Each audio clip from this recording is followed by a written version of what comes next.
지역 감정이라는 것은 어디서 왔을까요? 예, 지역 감정이라는 것이 어디에서 왔을까? 요거를 한번 우리가 그러니까 찾아볼 필요가 있어. 그 역사적으로 어디에서부터 이 지역 감정은 왔을까요? 그러니까 원래 우리나라의 지형이 어떻게 되었냐면, 강원도하고 경상도, 강원도랑 경상도, 경상북도, 그 다음에 남도의 북부지방까지는 굉장히 지형이 척박해요. 부산도 가서 보면, 막 산세가 되게 높잖아. 산하고 바다하고 가깝잖아요. 그래서 이게 이제 이 우리나라의 동부 지역은 산이 너무 많았어. 산이 너무 많으면 뭐가 불리하냐? 쌀 농사가 불리해.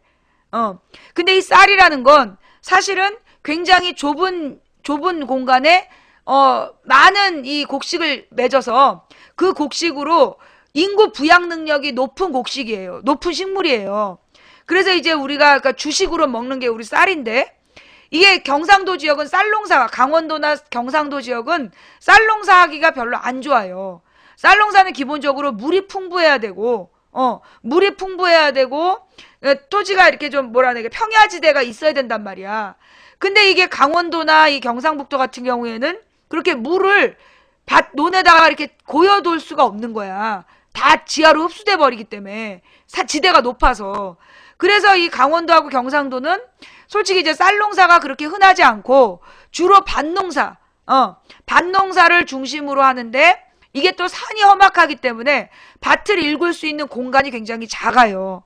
근데 반면에 이 충청도하고, 그러니까 경기도, 충청도, 전라도는 여기가 전부 다 이 곡창지대야. 한반도의 최고의 곡창지대가 경기도, 충청도, 그러니까 전라남북도, 여기가 이제 곡창지대였어요.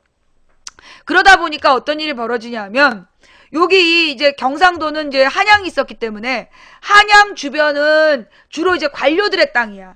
관료들한테 이제 녹봉으로 나눠두고 그랬던 지역이에요. 기호지방이라 그래서 경기지방이 그런, 그러니까 서울과 그 근처 주변 지역. 근데 거기를 제외하고 이게 충청도나 호남 지역 같은 경우에는 소위 이제 그 낙향한 양반들이 그 근거지를 잡고 거기에서 뭘 많이 했어? 착취를 하는 거야. 그러니까는 옛날에 이제 뭐 경상도는 기본적으로 선비들이 굉장히 근검절약했어요. 그러니까 이제 경상도 지역에 유교의 대빵들이 경상도에서 많이 나왔어. 특히 이제 안동 지방의 이 양반들 같은 경우에는 굉장히 절개가 있는 훌륭한 양반들이었어요. 이 사람들은 중앙정계로 나가지도 않고 오로지 학문만 했어. 학문만 열심히 하고, 그러면서 그 주변에 모범적인 예를 보이는데 뭘로 보였냐? 근검절약으로. 그래서 초가삼간을 짓고 작은 집 3칸을 짓고 거기서 일식 3찬 3가지 반찬만 가지고 밥을 먹으면서 하얀색 무명옷을 입는 것을 최고의 선비의 모습으로 생각했던 게, 이게 이제 경상도의 경북지방의 양반들의 모습이었어요. 근데 반면에 이제 호남 같은 경우에는 누구든지 권력자가 되면 호남의 땅을 노리는 거야. 왜? 거기서 어마어마한 쌀이 나오잖아. 어마어마한 쌀은 곧 돈과 마찬가지로 바꿨을 수 있기 때문에 이 쌀 농사를 짓는 이 호남 땅은요, 언제나 각축, 뺏고 뺏기는 지역이었어. 이게 계속해서 땅 주인이 이게 역적이 한번 몰이가 되면 싹 바뀌고 이러면서 바뀔 때마다 수탈이 그만큼 심해진 거예요. 그래서 여기 이 호남 지방 같은 경우에는 특히 수탈을 가장 많이 당했던 지역이야. 과거로부터. 그래서 이 지역은 뭐가 많았냐? 밀란이 많았어요. 경상도 지역엔 뭐가 많아? 그러니까 강원도, 경상도 지역에 산적이 많았어. 그거 알죠? 강원도나 경상도 지역은 일반 농토에서 도저히 얼마 나오지도 않는데 수탈을 너무 많이 해가니까 전부 산으로 들어가갖고 산적이 많았어. 반면에 호남 지역은 밀란이 많았어요. 항상 밀란이 많았던 이유가 뭐냐? 많은 노동자를 부리면서 쌀을 착취하는 부자들. 그래서 그들에 대한 어떤 반발심. 이게 되게 유전적으로 있는 거지. 유전적이라는 말 다른 말로 얘기해서 자연적이라기보다 자기 할아버지가 착취당하다가 죽고, 자기 아버지가 그에 맞서다 죽고, 그걸 보고 자란 이 자식의 마음에 어떤 마음이 있겠냐고. 당연히 가진 자들, 권력자들에 대한 반발심이 굉장히 강했어요. 그래서 이게 이제 일종의 저항의식이 돼가지고 지금부터 120년 전에 동학농민운동이라는 게 벌어지는데, 그 동학농민운동이 가장 활발하게 벌어진 데가 어디였다? 전라도 지방이었던 거야. 이 착취에 대해서 굉장히 분노했던 이 사람들인데, 근데 이 사람들은 굉장히 그 저항의식이 강하다 보니까 권력자들에 대한 연구도 열심히 했고, 그 다음에 특히 또 이 전라도 이게 해남 강진 이쪽이 유배지였어요. 해남 강진 땅이 유명한 유배지였던 거야. 그러면 이제 이 유배지에 온 사람들은 누구냐? 중앙정계의 실력자들한테 맞짱 떴다가 똑바른 소리 했다가 역적으로 몰리거나 강등당해가지고 유배를 온단 말이야. 그러니까 이 남도 땅끝마을 근처에는 바로 그런 지식인들, 중앙정계에서 쫓겨난 지식인들이 그 지역에 내려와서 10년씩 20년씩 살았던 거예요. 그러면 이 사람들이 나라에서 돈을 주는 게 아니니까 자기네들이 스스로 농사를 짓는다고 직접 노동을 해. 그래서 직접 노동을 하면서 누구랑 어울려? 농민들이랑 어울린 거예요. 그러다 보니까 그 농민들이 그 지식인들과 교류를 하면서 발전된 정치 철학을 갖게 된 거야. 굉장히 발달된 정치의식을 가지게 된 거죠. 그래서 이 호남 지역이 예로부터 정치의식이 발달하고 저항정신이 강한 어떤 그 지역 색이 있었어. 그래서 근데 이제 언제 동학농민 운동을 이 호남에서 주도를 한 거예요. 호남 민중들이.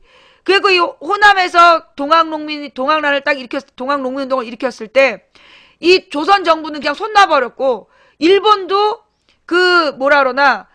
완전히 처벌을 못한 거야. 완전히 섭렵을 못해가지고 완전히 막아내질 못해서 타협을 해요. 저기 정부를 대리인으로 내세워서 전주화의라는 걸 맺어서 1차적으로 막 일어난 봉기의 기운을 이제 전주화약을 정부하고 동학 지도부하고 맺은 거거든. 약속을 맺어. 그래서 더 이상 한양으로 진격하지 않고 우리가 전라도 지역은 해방구로 만들겠다. 그러니까 각각 관료들의 비리 이런 것들을 감시할 수 있는 민중의 조직을 만들겠다. 이러면서 거기서 딱 흩어지게 되는 거야. 근데 그리고 난 다음에 일본군들이 근데 일본군들이 그 뒤에 전주화약을 맺은 다음에 청일전쟁에서 이긴 일본군이 조선을 완전히 먹어버리니까 이러면 안 되겠다 우리가. 그래가지고 동학군이 다시 들고 일어나요. 그래서 이번에는 반외세, 반일투쟁을 벌이는 거야. 그러자 이때 일본군들이 완전히 초토화를 시켜. 그러니까 일본군들부터 전라도를 싫어했어. 그게 역사야. 지역감정의 역사가 그렇게 시작되는 거야. 일본 놈들이 쳐들어오겠다 그랬는데, 성시경 조아님, 아비트리즈님 감사합니다. 예. 그러니까 이제 일본군이 조선을 다 먹으려고 그랬는데, 그걸 대대적으로 반대하면서 들고 일어난 게 동학군이었던 거예요. 그래가지고 그 당시에 알려진 동학군은 다 씨를 말려. 다 죽여. 다 잡아다가 죽이는데 몇몇 사람이 지리산으로 숨어 들어가요. 지리산으로 이렇게 숨어 들어가서 지리산 일대하고 태백산 일대에 이 산적들이랑 이제 힘을 모으는 거야. 힘을 이렇게 쭉 모으고 있고, 그런 와중에 이제 을미사변이 일어나고, 을미사변이죠. 그러자 그때 이제 의병이 모이는 거야. 그러니까 이 국민들이 이런 이 잡놈 새끼들, 국민들이 탁 들고 일어날 때 가장 먼저 일어난 게 어디냐면 이 전라도 지역의 민중들이었어. 그 사람들이 소위 을미의병의 핵심 주축이었어. 옛날에 이제 동학농민운동으로 벌렸다가 산속으로 숨어 들어왔던 사람들이 의병의 주축이 돼가지고 나와. 근데 지도부를 누구로 할 것이냐. 그래서 유생들, 그러니까 이 유학자들을 지도부로 하고 이 호남 농민들이 중심이 돼갖고 의병을 일으켰는데, 이 호남 지식인들이 나중에 임금이 물러거라 그러니까 물러나잖아. 그래갖고 그만두는 바람에 거기서 상심을 크게 해요. 그래갖고 10년 동안 이 사람들이 힘을 키워. 10년 동안 이 사람들이 힘을 키워가지고 1905년에 다시 두 번째 의병이 일어났을 때는 평민 출신 의병장이 나와. 그러면서 이 내나 호남 지역의 그 당시, 그니까 옛날에 동학운동을 했던 사람들, 그 사람들이 그 어떤 연결책을 맡고, 그러면서 이제 옛날에 산적 출신, 뭐 이런 사람들이랑 같이, 그래서 이제 포승총을 쏠 줄 아는 사냥꾼들, 뭐 이런 사람들이랑 다 결합이 돼서 을미의병이 또 일어나는 거죠. 을사의병이 일어나는 거죠. 1905년에. 그 다음에 1907년에 정미의병이 일어나면, 그때 이제 해산된 군대가 같이 와서 의병 전체가 이제 활성화되는 걸로 넘어갔는데, 그리고 난 뒤에 나라를 뺏기잖아. 나라를 뺏긴 다음에 가장 많은 수탈을 당한 지역이 어디? 그게 또 이 전라도예요. 왜? 쌀. 이번에 교학사의 문제가 뭐였어? 이 교학사의 미친놈들이 쌀을 수출했다 그랬잖아. 쌀을 수출했다 그러면서 이 호남 지역에, 그러니까 이 호남이 곡창지대니까 호남 지역에서 쌀을 굉장히 많이 산미 증식 계획이라는 걸 세워서 엄청나게 많은 쌀을 생산을 해요. 그래갖고 그걸 다 가져갔어. 일본으로 다 실어간 거야. 그러니까 쌀이 생산량은 늘어났는데 실제로 조선 사람이 먹을 쌀은 없고 다 일본의 군량미로 다 뺏긴 거죠. 거기에서 불만이, 이 호남 사람들에 대한 불만이 어마어마한 거야. 그 분노가 이루다 말라서. 왜냐? 경상도 지역은 밭농사라서 감자도 씹어먹고 콩도 씹어먹고 그럴 수가 있었어. 근데 호남은 그 당시에 밭으로 바꾸질 못하겠어요. 밭으로 바꾸질 못하고 전부 강제로 논만 있는 거야. 근데 논에서 생산된 쌀은 전부 다 뺏어가니 그 지역에 그냥 일하는 농민들은 굶어 죽기가 다반사였던 거야. 그래서 그 불만이, 반일 의식이 호남의 피로 흐르는 거야. 반일 의식이 호남의 피로 흐를 수밖에 없던 게 그때 그 산미 증식 계획 때문이야. 그래서 광주 학생 항일 의거가 1927년 광주에서 벌어지는 거죠. 예, 29년이야, 27년이야. 29년. 광주 학생 항일 의거가 벌어질 수밖에 없었던 것도 그래서 그래. 일본인들의 수탈이 너무나 강해서 그에 대한 반발과 저항 의식이 굉장히 강했던 거야. 그러니까 일본 놈이 조선 처녀 건드리니까 확 들고 일어나고 이제 난리가 벌어진 거죠. 안나 꼼나나님, 사이다 시원님 감사합니다. 네. 일기는 일기장에 쓰세요. 네. 그리고 난 다음에, 자, 또 얼릴게요. 이 또, 녹여놓으면은 지랄을 떨고, 자, 이거 망치부인 틀린 얘기 있으면 여러분이 반론을 제시하세요. 그 다음에, 그래서 이제 1929년에 광주 학생 항일 의거도 그래서 벌어지는 거고, 사실은 이제, 그 뒤에, 그 시점, 1920년대에 그러니까 북한이 아니라 러시아에서 사회주의가 들어와. 전 유럽이 그 당시에 사회주의가 퍼져요. 그러니까 유라시아 대륙은 1920년대에 사회주의 사상이 너무너무나 퍼져서 지식인들이라든가 그런 사람들 전부 다 사회주의를 연구하고 공부하던 시절이야, 그때가. 근데 특히 이 호남 지역에 또 사회주의자들이 많았던 거야. 그래서 나중에 이 사람들이 빨치산이 돼. 빨치산이 돼서 이승만 정부에 마지막까지 저항했던 게 이 호남 지역의 빨치산들이야. 그래서 호남 사람들을 빨갱이 그러는 거야. 근데 이 빨치산들이 이승만에게 맞섰던 건 이승만이 약속을 어기고 계속 종신 대통령을 하려고 계속 헌법을 유린하고 독재 정치를 하니까 맞섰던 거잖아. 그럼에도 불구하고 이 호남의 이 빨치산들은 그렇게 이제 욕을 계속 먹으면서 남아 있었던 거지. 그러다가 다시 터진 게 전두환 때인 거야. 전두환 때, 그리고 이제 이 박정희 때는 박정희가 호남에 자주 갔어요. 호남에 자주 가가지고, 호남 지역에서 막걸리를 마시면서, 충청도하고 호남을 자주 방문을 해가지고, 모내기 하는 척도 하고, 농민들하고 막 친한 척을 했어. 그래가지고, 이 박정희 때는 호남 사람들이 그렇게 박정희 비판을 많이 안 했어요. 그리고 무엇보다 그러니까 이제 사실은 여기서 또 이 호남 사람들 비극인데, 호남엔 자녀가 많았어. 왜?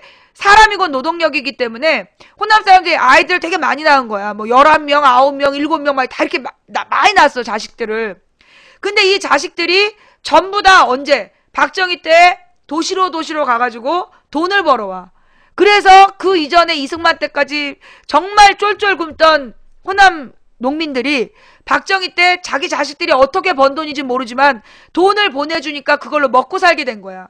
그래서 박정희에 대해서 긍정적으로 생각을 해서 당시 박정희 때는 호남 지역에서 그러니까 대중적으로 큰 불만은 없었던 것 같아요. 근데 이제 박정희는 그런 경상도, 전라도에 뒤통수를 치는데 군산 앞바다에 계야도라는 섬이 있어. 근데 그 섬의 주민들을 빨개 간첩이다. 이 사람들이 꽃게잡이 나갔다가 북한에 납치가 돼서 갔다가 왔는데 가서 북한을 찬양했다. 김일성 찬양했다. 간첩단 사건을 만들어가지고 박정희가 2번인가 고문하고 쑥대밭을 만들어. 전두환이 한 번 돼서 3번인가 그 섬마을이 박살이 나요. 한 번 납치됐던 사건 때문에. 그러면서 그 전라도 지역에 빨치산이 있고 뭐 빨갱이들이 전라도 지역에 움직이고 있다라는 그런 전라도는 빨갱이다라는 걸 계속 이용했던 게 박정희야. 그래도 호남 할아버지 할머니들은 그런 거 잘 모르고 박정희를 좋아하는데 그게 자기 자식들이 일자리에 가서 노동 착취를 당한 거거든 사실. 그리고 자기네들의 농업이 망한 건데 그게 이제 다 모르잖아. 이 농민분들이 이런 내용을 잘 모르니까 박정희 때 먹고 살게 됐다 이것만 기억하는 거야. 그래서 농민들이 박정희에 대한 불만 별로 없었어. 근데 이제 언제 광주에서 전두환이 박정희가 죽은 다음에 이제는 이제 뭔가 민주주의가 올래나 했는데 전두환이가 또 12.12 사태를 일으켜서 또 군부 독재를 이어가겠다니까 광주 사람들이 들고 일어난 거야.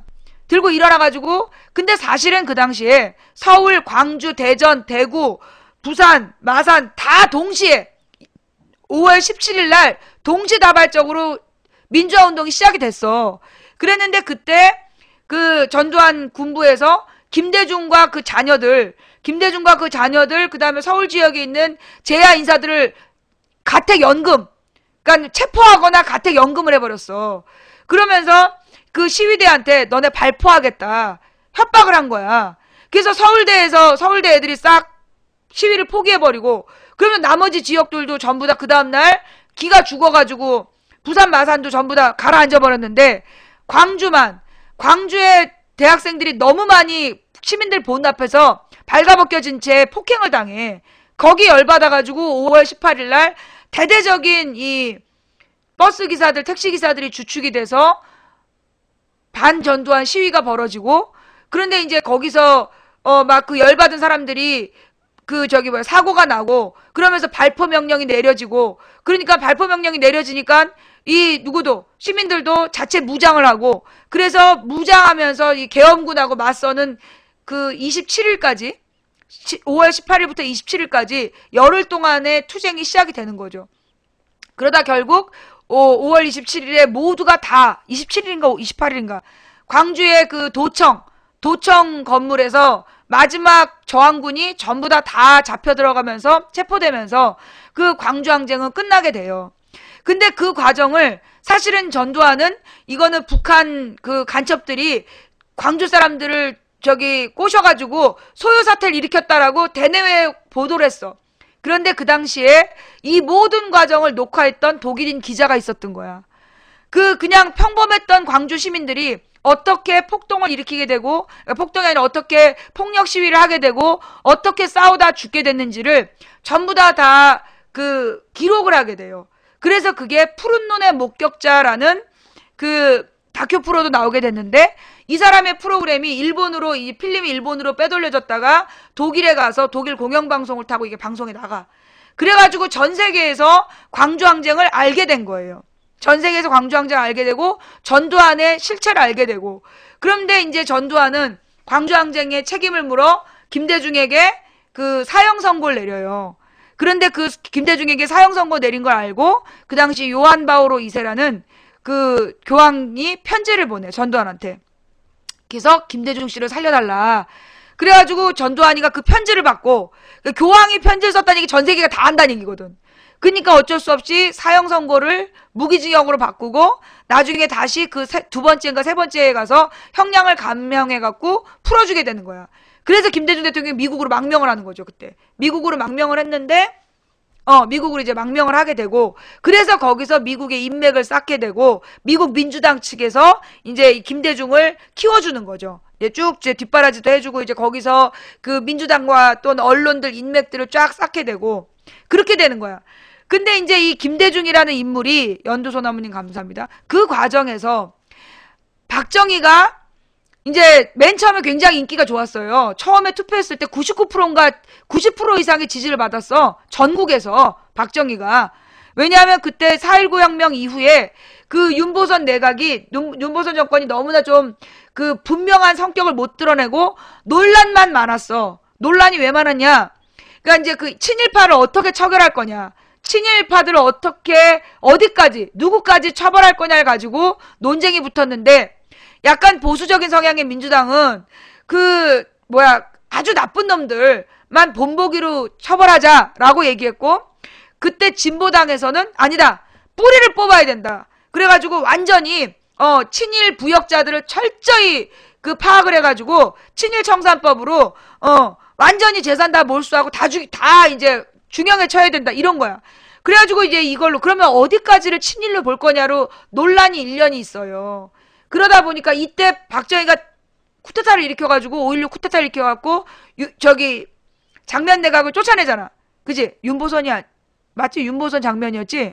장면 내각을 쫓아내고 자기가 집권을 해서 혼란을 가라앉히겠다. 물론 그 당시에 사실은 혼란이 아니었어. 혼란이 아니라 뭐였냐면 저기였어요. 그 민주주의적 토론 과정이었어. 그런데 그걸 조선동아일보가 언제까지 나라를 흔들 거냐 뭐 이러면서 그 당시 내각이 굉장히, 그러니까 그 열린우리당 흔들듯이, 그러니까 노무현 정부 욕하듯이 그렇게 한 거야. 잘한 것도 못했다, 못한 건 더 못했다. 그러면서 계속해서 비난 여론을 만들고 국민 혼란을 가중시키면서 박정희가 쿠데타를 일으킬 명분을 준 거지. 그리고 난 다음에 박정희가 쿠데타를 일으켜서 집권을 하고, 그리고 왜 다시 쿠데타로 갔냐? 하여튼 그리고 쿠데타를 일으켰을 때도 90% 가까이가 박정희에 대한 지지율이 높게 나왔어요. 그런데 이 사람이 한 번 하고 계속 하려고 그러니까 그때 두 번째인가에 DJ가 출마하지. 처음에 안 나가고 두 번째인가에 김대중이 나가.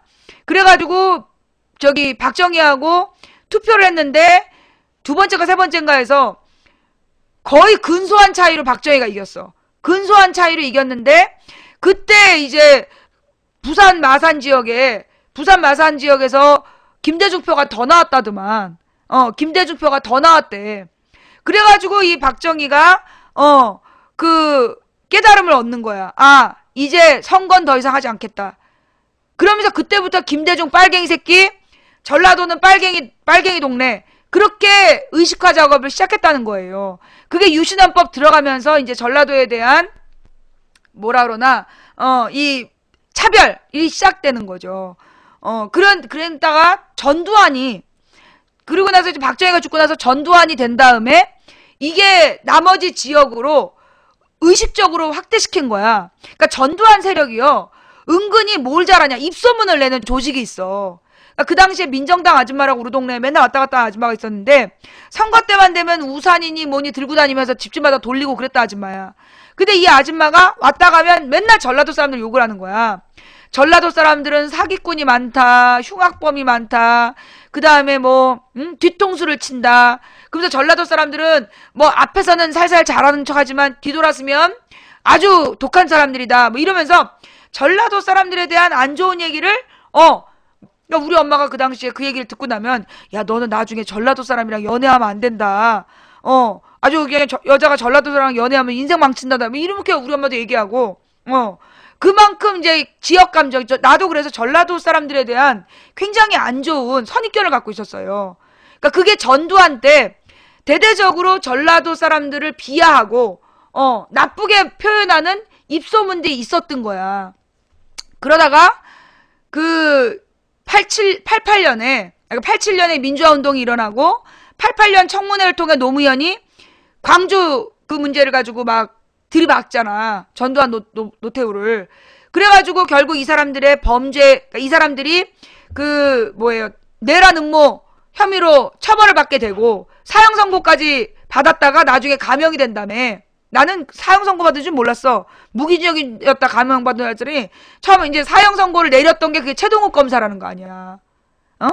최동욱 검사가 전두환, 노태우 사형 선고를 했었다는 거기서 또 악연이 시작이 되더만. 그리고 최동욱 검사가 국정원 범죄 때문에 낙마했다고도 볼 수 있지만 사실 박근혜를 대통령 만들어준 게 전두환 세력이거든. 지금 박근혜 주변에 있는 게 박근혜 사형 구형, 맞아, 사형 구형. 검사는 구형만 하지. 박근혜 주변에 있는 게 전두환, 박정희 전두환 때 같이 있었던 군부 독재자들, 그 사람들이 박근혜 주변에 있잖아요. 그러니까 얘네들은 사실 전두환 때 한가닥 했던 사람들이야. 그 전두환 세력이 박근혜를 키운 거란 말이지. 근데 그 전두환을 이 최동욱이 재산 탈탈 털어가지고 압류해버리고 막 그런 거 아니야. 그래서 최동욱은 나는 국정원 범죄건도 있지만 전두환 털어서 당한 거 아닌가? 그런 생각도 들어. 좌우지간 이 전두환 세력, 얘네들이 언제 부활하냐? 2005년이야. 2004, 5년에 부활이 돼. 전두환 팬클럽을 만들어가지고 그때 무슨 드라마에서 이덕화가 전두환으로 나왔는데 카리스마 있지 않냐? 막 이러면서 전두환을 막 그 네이버 카페 이런 데에다가 막 홍보를 해요. 그래놓고 전두환 팬카페를 만들어. 근데 그들은 초등학생이 아니었어. 초딩인 척 글을 쓰는 노인들이었지. 아저씨들. 그 아저씨들이 이 전두환 팬클럽 팬카페를 만들어갖고 어린애들을 꼬신 거야. 그때 2005년에 초등학생이니까 지금 몇 살이겠어? 지금 한 20대지. 그때 애들을 꼬셔가지고, 막 그 전두환에 대해서 미화하고, 그 전두환 장군이 있었으면 정말, 다 끝냈을 텐데, 이런 얘기 만들어내고, 그 광주에서 죽어간 사람들이 그 여름에 너무 더워서 시신 썩는 냄새가 나니까, 시체가 썩을 때 암모니아 냄새가 나는데, 그걸 보고 홍어 냄새라고, 그러면서 전라도 것들은 죽으면 홍어다 이러면서, 그렇게 홍어라는 말을 전라디언 홍어 이런 말 만들어낸 게 결국 전두환 팬카페에서 만들어낸 거야. 걔네들이 2005년에 대대적으로 나타나서 지금까지 활동을 하고 있는 거예요. 그러면서 걔네들이 만들어내는 게 소위 전라도 비하 발언이야. 자, 여기까지. 예. 오늘 이거 처음 듣는 사람. 오늘 이 이야기 처음 듣는 사람?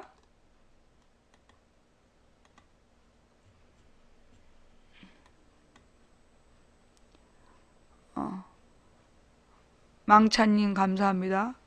예. 그래서 여러분들이 함부로 그렇게 전라도 비하 발언하는 거, 이 광주 폭동이란 말 있잖아요. 너 내 밥 먹었님 맞고요. 예. 자, 잘 들어요. 광주가 폭동이다라고 외치는 건 누구의 편에서 보면 폭동일까요? 잘 생각해봐. 광주가 폭동이다.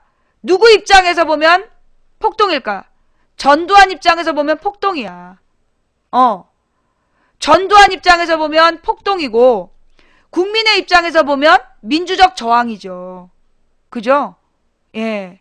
그래서 광주 폭동 쓰고 다니는 애들이 소위 전두환 팬카페 애들이야. 팬카페에서 키운 애들. 걔네들이 아주 다양하게 여러 모습으로 변형을 해가지고요. 지금 무슨 중고차 카페, 무슨 게임 사이트, 야구 사이트, 별하군데 다 들어가 있어. 거기서 걔네들이 광주는 폭동이다. 그거 쓴 놈들은 다 누구야? 전두환 팬카페 애들이야. 기호 개념남, 너는 드디어 나갈 때가 됐구나. 뭔 말인지 알겠죠? 그래서 이게 폭동이다라고 외치고 다니는 애들이 소위 전두환 팬클럽에 의해서 키워진 애들이에요. 이 얘네들을 일부러 키웠어. 둥근 달린 감사합니다. 자, 그 다음에 지금 나타나는 현상 또 알려줄게. 뭐가 알려지냐? 이 택시 있잖아, 택시. 둥근 달린 감사합니다. 우리 이제 이 서울 지역에 특히 택시 회사가 굉장히 많아요. 그런데 이 많은 택시 회사가 누구 때 만들어진 걸까요? 전두환 때 만들어졌어요. 전두환한테 협력했던 사람들, 전두환 쿠데타에 협력하고 전두환 정권에 그 똘마니 했던 애들한테 택시 회사를 다 만들어준 거야. 택시 회사 허가를 내준 거예요. 예. 그래서 이 택시 회사들이 이번에 완전히 지금 보니까 내가 엊그저께 이제 택시를 탔는데 박원순 욕을 그렇게 하는 거야. 그 박원순을 왜 이렇게 욕을 하냐? 그랬더니 이 박원순이 그 뭐더라? 택시 요금을 올려줘가지고 자기네들이 그 산학금이 50몇만 원이 올라갔다. 그래서 이게 박원순 잘못이다 하면서 막 욕을 하는 거예요. 그래서 내가 또 이 서울시청에다가 알아봤잖아. 어떻게 된 거냐? 그랬더니 택시회사 조합하고 이 약속하기를 산학금 올리지 않기로 합의를 봤다는 거야. 이미 합의하고, 그러니까 절대 회사에서 산학금을 올리지 않겠다라고 사장들이랑 합의하고 택시요금을 올린 건데 어떻게 된 거냐? 그 택시회사의 노조들이 전부 어용노조인 거야. 서울 지역에 있는 90% 노조가 어용노조래요. 그래가지고 이 90%의 어용노조가 회사하고 합의를 해준 거야. 산학금 올려주는 걸로. 그래서 지금 택시 기사들이 박원순 욕을 시장들 보면서 막 욕을 하고 다니는 거예요. 그 기분 좋다는 말이 그게 노무현, 그러니까 왜 강퇴했는지 묻지 마. 잘 모르면 가만히 있어. 강퇴 기준이 뭐냐? 모르면 채팅하지 마. 강퇴 기준이 뭔지 모르면 채팅하지 말고, 그리고 김대중 노무현 대통령을 비하하거나 욕설, 그 다음에 성드립, 그리고 일베 용어 쓰면 무조건 강퇴니까 모르면 조용히 있으면 되는 거야. 알았어? 완행열차님 감사합니다. 그래서 이 택시 기사들이 지금 나타나는 문제, 선거 때마다 택시 기사들이 이렇게 좀 분위기 형성을 하잖아요. 이번에 박원순 시장은 보니까 그런 과정이야. 그러니까 노조들이 원래 사장들은 박원순 시장하고 합의한 거야. 산학금 안 올리기로. 근데 노조들이 중간에 끼어서 회사하고 산학금 올리는 걸로 합의를 해버린 거야. 그래서 산학금이 50만 원이 올라가고 직원들의 월급은 20만 원 올라가고, 그러니까 모든 비난을 박원순한테 몰고 있는 거야. 뭔 말인지 알겠어요? 그래서 지금까지도 우리나라를 지배하는 세력에 전두환 일가가 있어. 전두환과 관계된 인물들이 재벌가하고 다 사돈관계로 이렇게 맺어져 있고, 아직도 우리나라의 실세가 전두환이야. 그래서 전두환을 욕하면 완전히 애들 이렇게 소금친 지렁이들을 풀잖아요. 그리고 이명박을 욕하면 재벌 알바들이 투입되고, 이게 지금 우리나라 현실이기 때문에 우리 젊은 학생들이 이런 거 모르고 자, 여러분 본방 계시님들 중계방으로 이동하시면 아주 깨끗한 환경에서 채팅이 가능합니다. 이런 거 모르고 함부로 지역 발언하고 그러고 다닌 거죠. 그러니까 지역 감정은 박정희 때 만들었는데 더 잔혹하게 퍼뜨린 게 전두환이라고. 박정희보다 전두환이 더 잔혹했죠. 그래도 박정희는요, 그런 게 있었어요. 여론에 좀 민감하고, 자기가 쿠데타를 일으켰다는 것 때문에 좀 여론에 민감하고 국민 눈치를 보려는 쇼라도 했어. 그런데 전두환은 그런 게 없었어요. 그냥 밀어붙였어. 그냥 죽여버리고, 그러니까는 광주처럼 한 도시를 다 망가뜨리는 거를 박정희는 못했다니까? 전두환이 한 거지? 한잘라님, 플라워 팩토리님 감사합니다. 그 박정희가 쇼라도 했어요. 그러니까 대한뉴스를 만들었지. 대한뉴스는 사실은 박정희를 막 우상화시키려고 만든 일종의 홍보수단이었어. 그게 또 누구한테 배운 거예요? 누구한테 배운 거? 둥근달님 감사합니다. 괴벨스한테 배운 거 아니야. 히틀러한테 배운 건데, 그러니까 물론 이제 독재를 오래 한 건 박정희죠. 독재를 오래 한 건 박정희였고, 그런데 도시 하나를 그렇게 완전히 전멸시킨 거는 박정희도 못한 일이야. 그걸 전두환이 했다니까? 그래서 전두환도 살인마예요. 그래서 이제 전두환, 박정희는 살인마인데, 박정희 같은 경우에는 지 손에 피 안 묻히고 사법부를 통해서 사형 선고를 내렸잖아. 간첩죄를 뒤집어 씌우고 사형 선고를 내리게 했고, 전두환은 그렇게 사형을 한 거보다는 삼천교육대 가서 때려 죽이고, 광주에서 총 쏴 죽이고, 그러니까 나쁜 놈이라는 거죠. 그래서 지금 이제 전두환 같은 경우에는 우리 전두환 팬클럽도 들어오셨나봐요. 예. 이 전두환이가 죽인 사람들이 광주 한 도시를 그냥 총칼로 짓밟았어. 그거는 박정희도 못한 일이라니까? 옛날에 이 군인을 동원하고 경찰을 동원해가지고 그 시민들을 무차별적으로 이렇게 발포했던 거는 이승만이 4.19 혁명 때 그때 그 경무대 앞에서 막 총 쏴서 죽여버렸고, 그 다음에 있는 전두환이죠. 박정희는 대놓고 그렇게 총 쏴서 죽인 적은 없어요.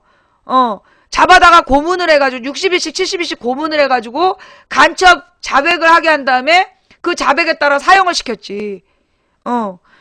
그런 게 이제 박정희식이었고, 물론 이제 장준하 선생이라니까 박정희 라이벌이 둘인데, 하나가 장준하, 하나가 김대중 그랬단 말이야.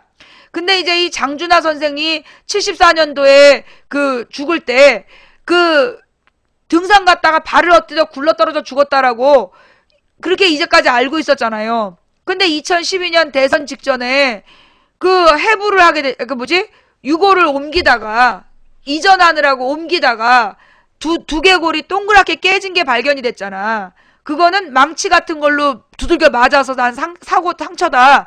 그게 법의학자들의 주장이잖아요. 그러니까 그 당시에 떨어져서 낙마했다면 무슨 이제 척추나 이런 데가 다 부서진다는 거야. 등산에서 또 굴렀으면 다른 골절이 다 있어야 되는데 오로지 어디에만, 머리에만 단 하나의 두개골만 파열이 된 거는 뭘로 이렇게 맞아서 어떤 망치 같은 걸로 맞아가지고 죽은 거다.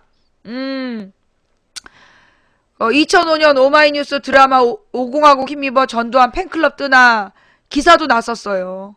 예. 그때 당시 카페가 있었어. 내가 그때 정확히 기억해. 왜냐하면 그때 그 카페 애들이 어떤 초등학생들이 김근태 의원을 방문해가지고 아저씨 전두환 대통령이랑 친해요? 그걸 물어본 거야. 근데 김근태 의원이 전두환한테 고문당해가지고 유명했었거든. 근데 걔네들은 그런 걸 모르는 거지. 전두환 시절에 고문당하고 이런 걸 잘 모르기 때문에, 예. 그래서 내가 그때 상황을 내가 기억하는 거예요. 초등학생들 사이에 대대적으로 인기가 있었다니까? 막 엽기 사진, 웃기는 사진 막 퍼돌리면서 애들을 끌고 모았어. 그래갖고 걔네들이 지금 커서 20대가 된 거야. 2005년에 10대였던 애들이니까 지금 딱 20대잖아. 그치? 망치 부인 좌파냐 우파냐? 망치 부인은 민주주의자야. 망치 부인은 민주주의자인데 오마이뉴스가 조중동보다는 훨씬 더 사실 보도를 많이 했죠. 예. 망치 부인은 민주주의자예요. 그러면 이 민주주의자는 좌파일까요? 우파일까요? 민주주의가 좌파다라고 얘기하는 건 자기가 독재자다라는 걸 인정하는 거예요. 이것도 우리 학생들 몰랐던 얘기죠. 예. 민주주의자가 좌파냐 우파냐 했을 때 좌파다. 그러면 그거는 자기가 독재주의자라는 걸 뜻하는 거야. 그래서 이런 애들은 이제 독재주의자죠. 그죠? 그 다음에 민주주의자 우파다라는 사람들도 있어. 민주주의자가 우파다라고 얘기한 사람들은 소위 진보주의자들이야. 진보 세력이 볼 때는 민주주의자들은 우파고, 자기네들은 이제 이 민주주의보다 더 발전된 사회 민주주의로 나아가야 된다. 이 사람들이 볼 때는, 민주주의자는 우파예요. 그래서 사실은 여러분들이 우파나 좌파에 대해서 잘 모르고 막 쓰잖아. 여러분들은 새누리당이랑 친하면 우파, 새누리당 싫어하면 좌파 이렇게 알고 있죠? 그건 잘못된 표현이에요. 박정희는 세계가 인정한 독재자인데 왜 욕하지 말래? 네가 뭔데? 예. 자, 뭐라고요? 그래서 여러분들이 우파 좌파를 잘못 알고 쓰고 있어. 새누리당이 보수, 새누리당을 비판하면 진보. 그거 잘못된 표현이에요. 예. 그래서 우리나라는 지금 아직 원래는 독재 정치가 민주주의로 갔다가 민주주의가 보다 더 공동체적으로 바뀌는 거야. 그게 이제 역사의 발전 방향이라면 지금 나는 민주주의자인데 나더러 좌파다 이렇게 얘기하고 있는 애들은 뭐야? 민주주의를 비판하는 애들이야. 예, 민주주의자를 비판하는 애들이에요. 아니, 내가 대통령이야? 어? 나한테 대통령의 권한을 줘봐. 어디다 대고 독재자 지랄이야. 독재자라는 말은 독재 정치를 하는 사람을 얘기하는 거예요. 어? 이 독재 정치라는 것은 대통령이라든가 권한이 있을 때지. 내가 지금 정치인이야? 어디다 대고 독재자야. 네가 나한테 박근혜가 받는 돈을 다 줘봐. 그러면 그러면 이제 내가 니네가 뭔 소리를 하든지 그냥 냅둘게. 아무 소리 안 해. 내가. 근데 박근혜는 그 돈 다 받아 처먹고 지를 싫어하면 막 부들부들 떨면서 막 욕하고 잡아가고 그러죠. 예. 자, 그냥 정치인이 되면 될 듯. 망치 부인이 정치를 하면 나는 한 표일 뿐이야. 의원 한석. 그런데 내가 그 정치를 직접 하는 게 아니라 인터넷 언론을 하다 보면 더 많은 의원들에게 영향을 미칠 수 있어요. 그래서 망치 부인이 여기서 인터넷 방송을 하면서 우리 어린애들이 잘 모르고 떠들고 다니는 것을 바로 잡아주는 거야. 자, 그리고 여러분 지금 나한테 쓴 욕들을 지금 스샷 뜨고 있는 거 알죠? 자, 여러분 지금 망치 부인한테 채팅창에서 욕한 것들 스샷 떠가지고 신고 게시판에 올려주세요. 제가 2월 달에 우리 변호사한테 몽땅 출력해서 맡길 거예요. 그럼 이제 여러분 부모님들한테 연락 갑니다. 청소년들 함부로 욕하면요. 요즘에는 뭐가 있냐면 변호사들이 사람을 고용을 해가지고 여러분들이 누구 모욕하고 이런 거 있잖아. 그걸 다 자료로 남겨. 그래가지고 그걸 가지고 다 고소를 한다고. 나한테도 지금 그런 변호사가 있는 거야. 이 변호사는 나한테 욕한 애들만 내가 골라서 갖다 주면 알아서 여러분에 대해서 자료 파악해갖고 고소를 진행하는 거예요. 여러분들이 아무 생각 없이 그렇게 막 욕하잖아요. 그러면 여러분 나중에 다 기록에 남아. 무엇보다 여러분 부모님이 그걸 합의금 물어내고 그러려면 벌금 내고 그러려면 여러분 끔찍한 일이 벌어져. 알았지? 조심해야 돼. 고소해봐. 우리 부모님이 더 세. 그래, 우리 파란만장. 그래, 부모님 한번 보자. 파란만장 부모님께 연락할게요. 예. 하여튼, 그래서 오늘은 이제 카드 정보 유출 사고 왜 일어나나. 노무현 때는 카드 정보 유출을 직원들이 했다. 그럼 찾아냈어. 찾아내가지고 그 처벌을 다 했어요. 구속시키고 기소하고. 그래서 엄격하게 처벌을 해버린 거야. 그리고 그 당시에는 개인정보보호법이 강력하게 실행될 때였어요. 그런데 이명박 정부 들어서서 어떻게 됐죠?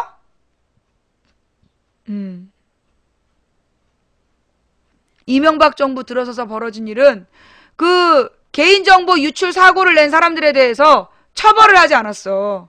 처벌을 하지 않고 도리어 이명박 지지자들이 만약 나의 개인정보 같은 거 막 유출하고 다니고 무슨 야당 의원들에 대한 개인정보도 막 뿌리고 다니고 그랬잖아. 그런데 다 처벌했을까 안 했을까? 처벌 안 했어요. 콜라먹어님 감사합니다. 지금 이명박 정부 들어선 이후로 이명박 박근혜 정부에 나타난 문제가 뭐냐. 선거를 앞두고 꼭 대량 정보 유출 사고가 일어나. 대량 정보 유출 사고가 일어나는데 이게 점점 더 심해져. 점점 더 이 공개되는 유출되는 정보가 심해지는데 문제는 아무도 처벌을 안 받았어. 그게 문제야. 예. 그러면서 특히 노무현 때는 관공서가 해킹을 당한다든가 그런 일이 없었어요. 그런데 이명박 때는 관공서가 그냥 수시로 해킹당하고 개인정보가 막 빠져나가고 그러면서 이 개인정보들을 갖고 막 일베나 무슨 보배드림 이런 데에서 막 개인을 협박을 하잖아. 근데 그런 협박을 하는 거에 대해서도 아무도 처벌을 제대로 안 해. 그리고 나 같은 경우 내가 아까 얘기했듯이 나한테 그렇게 욕설을 한 애들이 주민번호를 도용했다. 그러면서 수사를 안 해. 이건 뭘까요? 한패라는 얘기죠. 예, 한패라는 거야. 예. 지금 이제 이명박 정부 들어서서 IT 산업이 다 죽어가고 있잖아요. 나머지 살았던 게 게임인데 이번에 이제 게임 산업에 대한 규제가 굉장히 엄격하게 들어가잖아. 새누리당의 주장은 게임 때문에 애들이 공부를 못한다. 그리고 게임을 규제해야 된다. 그리고 사실 전 세계 게임 업계에서 최고가 우리나라인데, 그래서 이 게임 산업을 통한 어떤 일자리 창출이라든가 그런 가능성을 지금 박근혜 정부에서 철저히 탄압하고 있잖아. 처벌을 안 하는 이유가 있네. 못 찾는다는 핑계야. 엄연한 범죄를 저질렀는데 못 잡았다 그런다니까? 옛날에 노무현 때는요, 사이버 수사대가 굉장히 그 전문성이 있었고, 무슨 이제 여러 군데 돌아서 오잖아. 돌아서 몇 군데 돌아서 누가 왔는지까지 찾아낸다니까. 그래서 막 다 잡아서 이게 수갑 차고 있는 거 내가 가서 보고 그랬었어. 그랬는데 이명박 정부 들어서선 사이버 범죄는 누구만 잡냐? 이명박 욕하거나, 그러니까 이명박 박근혜 시대는 이명박을 욕하거나 박근혜를 욕하지 않으면 안 잡어. 이명박 욕이나 박근혜 욕을 한 게 아니면 안 잡아요. 그게 지금 이 나라의 잘못된 모습이죠.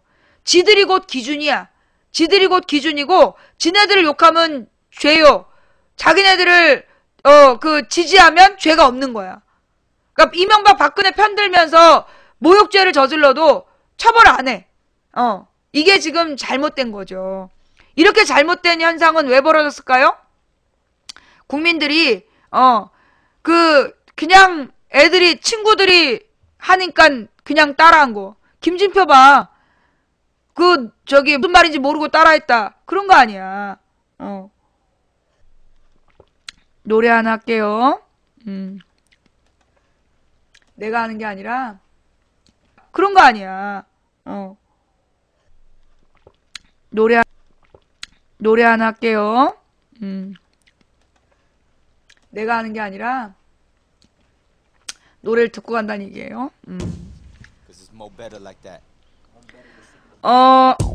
지금 이번에 정보 유출 사고는 박근혜 때문이라기보다는 이명박이 잘못 만들어 놓은 체제를 박근혜가 그냥 받아들여서 생긴 문제라고 봐요. 속타면 맹물님 감사합니다. 이명박이 완전히 IT 정책을 개판을 만들었는데, 그래서 개인정보에 대한 보호가 안 됐어. 근데 박근혜가 그걸 안 고치고 있는 거죠. 이여찬님 감사합니다.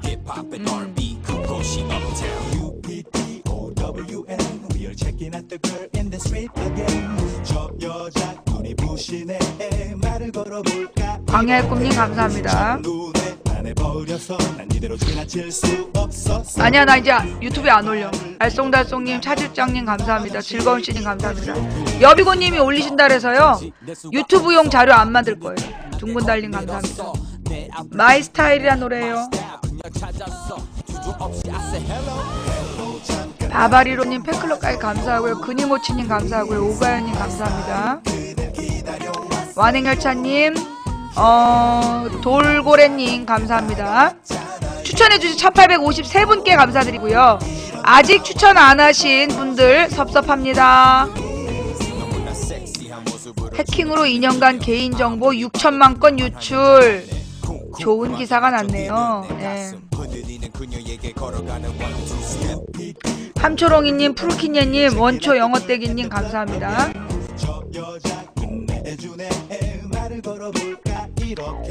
섹시한 그댈 본 후로는 난 그대로 다른 여잔 볼 수 없었어요.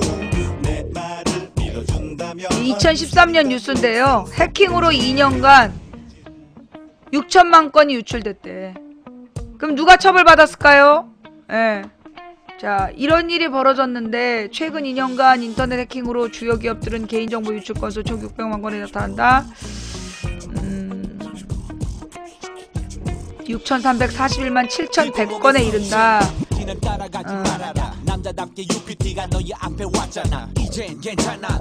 SK컴즈 3,500만 건, 넥슨 1,320만 건, KT 873만 건, EBS 420만 건, 앱손 53만 건. 금융권에선 현대캐피탈 175만 건, 한화 손해보험이 15만 8천 건, 그 다음에 NH투자증권이 15,000건, 리딩투자 13,000건, 솔로몬 신용정보 751건, 한국신용평가 317건, 솔로몬 투자증권이 32건.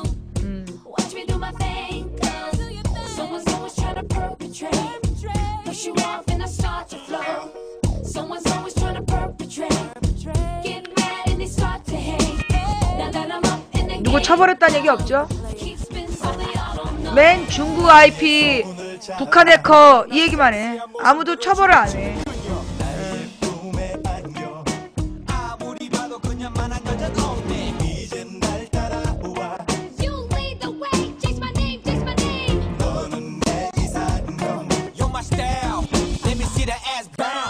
누가 편을 갈랐는데요? 아니, 뭐가 편을 가르고 통찰력이 없는 방송이야. 지금 망치부인 방송 이해하고 망치부인 방송에 동의한 사람 엄지손가락. 아니, 내가 뭘 편을 가르고 무슨 통찰력이 없어. 아니, 시대를 아울러서 지금 정책의 변화 설명하면 이 정도 통찰력이면 당신이 지금 없는 걸 왜 나한테 따져? 아니, 내가 뭘 편을 갈랐어. 이거 봐, 손 드는 사람들 봐봐. 아니, 노무현 때는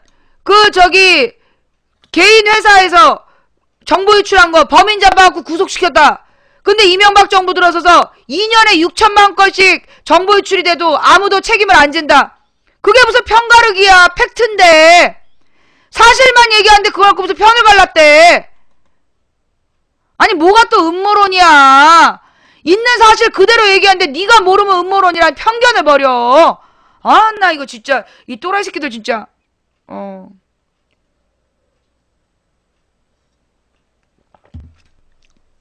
박근혜 편에서 보면 편파로 보이겠지. 박근혜 편에서 보면 편파로 보여. 그러나 민주주의자 편에서 보면 지극히 객관적이고 사실로 보이는 거야. 그건 네 눈이 어느 쪽이냐. 네가 종박이냐 아니냐의 문제인 거야. 알아? 개인정보 유출에 대해서요. 우리나라에서 지금 옛날에는 이런 사고가 있으면 누굴 구속시키고 처벌을 했는데 아니, 지금은 처벌 안 한다니까. 이명박 때부터. 그래서 그게 문제야. 이거 어떡할 거야, 이거 진짜. 누가 그런 말 하더라고요. 개인정보 유출에 대해서 그 유출 회사가 아무 책임을 안 지기 때문에, 책임을 안 지기 때문에 문제가 발생했다는 거야. 자, 나 같은 경우에 국민카드에 뭐 자동이체 신청한 거, 국민카드가 해당되어 있는 계좌를 바꾸라는데 그 계좌에 자동이체 열 몇 건을 내가 자동이체 바꿔야 돼. 그럼 일일이 내가 전화를 해야 되는데 전화가 요즘에 되겠어? 2천만 건이 당했다는데 그 전화하느라고 하나 바꾸는데 몇 시간씩 전화를 해야 될 거 아니야. 기다리고 대기하고 몇 번씩 전화하고. 그로 인한 시간, 그 손해 누가 책임질 거야. 지금 전화자 안 되죠. 그런데도, 그러니까 지금 이제 국민카드에서는 부당 거래된 내용은 전액 책임지겠다. 그러면서 뭐 비밀번호만 안 가르쳐주면 아무 문제 없다. 웃기고 있네. 지금 피해자 얘기가 지금 나오고 있잖아요. 그렇게 해킹당한 다음에 뭐 1,300만 원 불법이 이체된 게 있다. 나는 이제 그렇게 돈이 없기 때문에 그 정도로 피해액은 크지 않겠지만 내 전 재산이야 그게. 그 이체되면 누가 책임질 거냐고. 일베에서 왔으면 일베로 도로 가. 왜 왔어? 일베가 더 재밌으니까 일베로 가. 이번에도 처벌 안 하고 이제 어물쩍 넘어가겠죠. 예. 자, 이렇게 해서 오늘의 첫 번째 이야기는요. 그러면 이런 개인정보 유출 문제 어떻게 해야 되느냐. 개인정보 유출 총책임자를 회사 오너로 잡으면 돼. 오너를 구속시키는 걸로. 법을 바꿔야 된다니까? 그 개인정보 유출 책임자를 오너로 해서 그 오너가 책임지고 범인을 잡아내도록 모든 정보를 제공해서 사이버 수사대가 잡아낼 수 있도록 해야 돼. 그래야 이 새끼들이 지네가 구속 안 되려면 책임을 질 거 아니겠습니까? 그 구속시키는 것까지 가야 돼요. 개인정보 유출에 대해서 책임을 지면 문제가 발생하면 이렇게 무슨 카드회사에서 그랬다. 그러면 사장을 잘라야 돼. 사장이 법적 책임지고 구속되는 걸로 바꿔야 된다니까? 그래야 다시 이런 사고가 안 생겨요. 그리고 실무자, 개인정보 담당 실무자가 철저한 그 책임을 지고 같이 구속돼야 돼.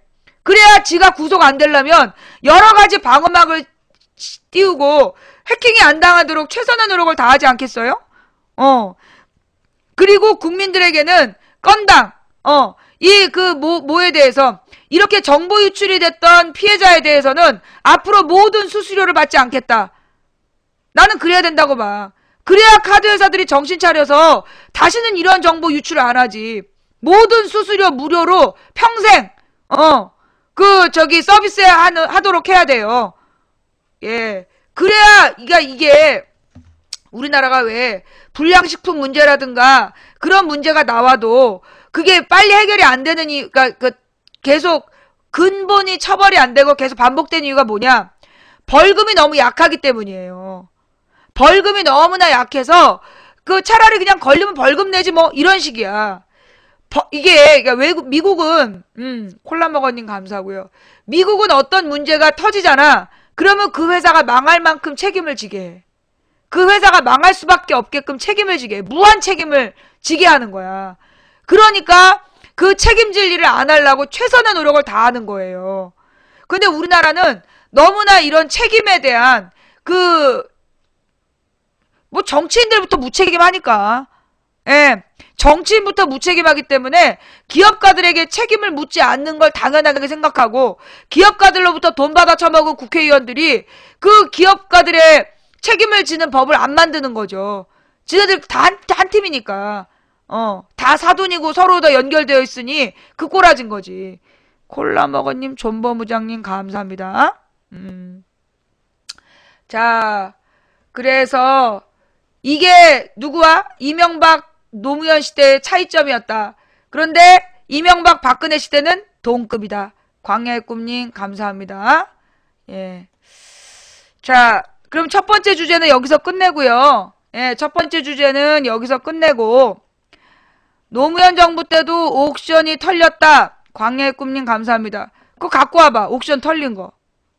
노무현 때 옥션 털린 거 갖고 와봐봐. 그때 어떻게 됐는지. 옥션 털린 거는 이명박 때 아니에요? 예. 옥션이 털린 건 난 이명박 때로 알고 있는데 노무현 때 옥션도 털렸어요? 자, 나는 여성부가 될 마음 없어요. 예. 이명박 때야 옥션 털린 거. 예. 저 롯데카드 개인정보 유출 실제 피해자인 것 같아요. 자, 어떤 피해일까요? 한번 봅시다.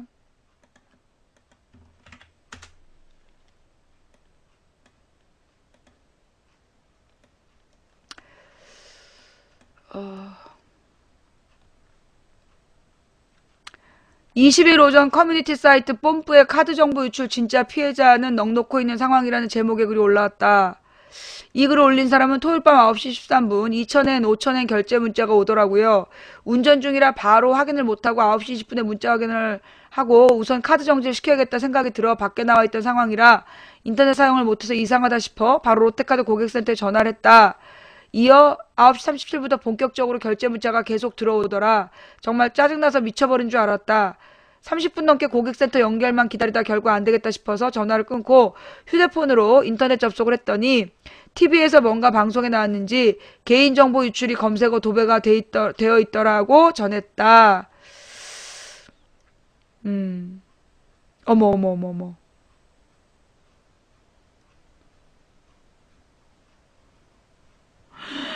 어머. 예. 이 사람은 일단 카드사 연락은 힘들어서 결제된 개인 회사로 연락을 하기 위해 모바쥐라는 회사와 경호라는 회사로 피해 신고 메일을 보냈다며 다행히 한 군데선 취소가 되었지만 한 군데는 아직 결제 상태 그대로다. 주말이라 월요일에 카드사랑 통화하겠다고 마음먹고 아침 9시부터 연락을 했지만 이게 웬일? 고객센터 불통, 홈페이지 마비. 아래 자신을 정보 유출 2차 피해자라고 밝힌 사람의 게시글 전문이다. 실제로 이런 피해가 있나 보네. 예. 지금 실제로 이런 피해가 많아요? 카드 이런 피해가 많아? 근데 이게 지금 보니까 이게 카드 피해인데 카드 사고인데 이걸로요, 많아요. 이거 뭐, 카드 회사들이 책임져야죠. 예. 근데 지금 국민카드는 부당 사용 금액 전액 책임지겠다라고 얘기를 했단 말이야? 근데, 부당, 카드 사용에 대해서 전액 책임지겠다라고 얘기했는데, 롯데카드는 어때요? 들꽃 같은 여인님 감사합니다. 예. 들꽃 같은 여인, 예. 롯데카드는 아직 전액 책임진다는 얘기 없어?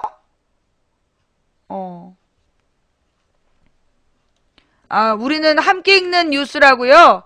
우리 시청자 게시판에 시청자들이 뉴스를 각 언론사에서 가지고 옵니다.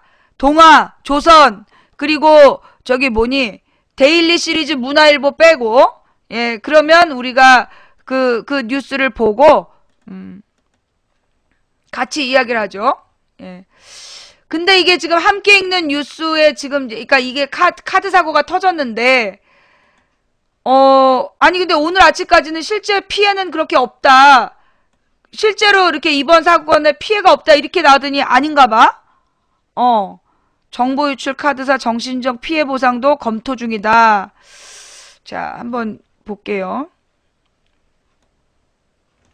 이게 정신적 피해 보상이죠. 왜냐하면, 내가 이 열 몇 개의 자동이체를 바꾸면서 걸리는 시간과 이런 거. 얘네들 이거 절한 게 난 더 수상해. 얘네 보통 이렇게 절하고 그 다음에 쌩까잖아. 국민카드와 롯데카드, 농협 H카드, 농협카드 등 고객 정보 유출 카드 3사는 이번 사태로 말미암아 카드 부정 사용 등 고객 피해를 전액 보상하기로 했다. 전액 보상한대요. 특히 이들 카드사는 이번 개인정보 유출로 인한 고객의 정신적 피해가 인정되면 별도의 보상 방안까지, 이게 어렵겠구만. 정신적 피해를 별도로 인정하기까지 5만 잔꾀를 다 쓰겠죠? 잔수를? 그죠? 예. 특히 이들 카드사는 개인정보 유출로 인한 고객의 정신적 피해가 인정되면 별도의 보상 방안까지 검토하고 있어 추이가 주목된다. KB카드는 21일 최대 18개 항목에 달하는 정보 유출 내용을 4,320만 명의 개인 고객에게 4,320만 명이야? 와씨. 이메일과 우편 발송을 통해 개별적으로 통지할 계획이다. 이번에 통지될 개인정보 가운데 KB 국민은행 정보는 1157만 건에 달한다. 만약 카드 부정 사용을 인지하고 신고하면 60일 이전의 부정 사용에 대해서는 보상할 방침이다. KB국민카드 심재호 사장은 20일 기자회견에서 카드번호 유효기간 비밀번호 CVC 유출이 없어 2차 피해 발생 가능성은 작으며 현재까지 접수된 고객 피해 사례는 없는 상황이라고 전했다.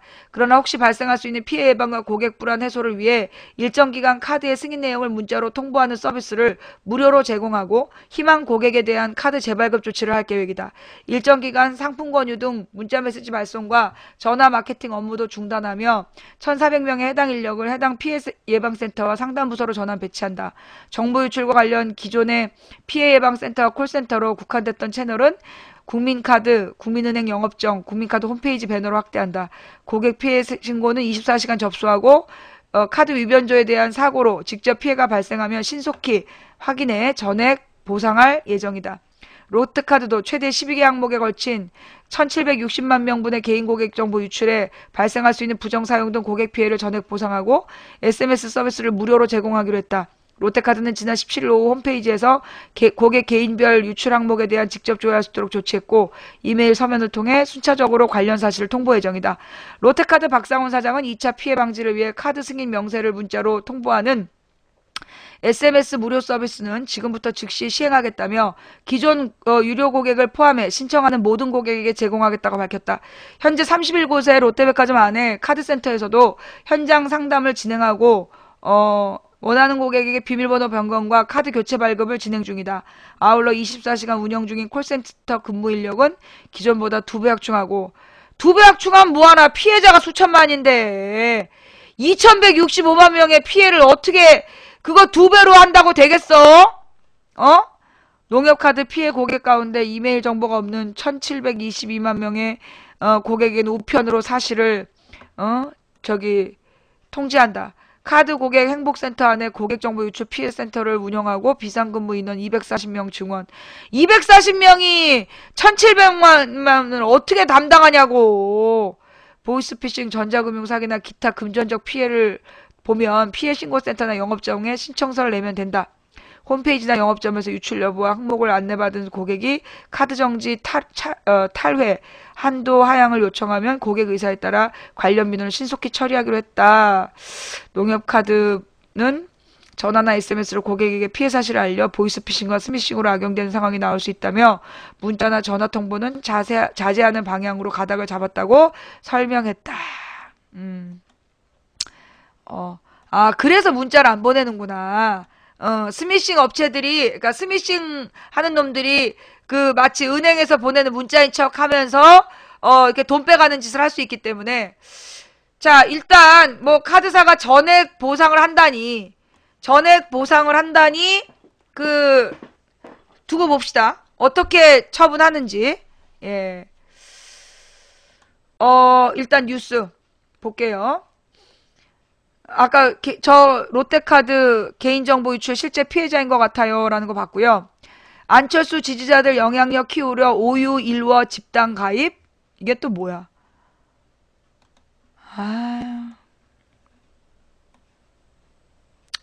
안철수 지지자들 영향력 키우려.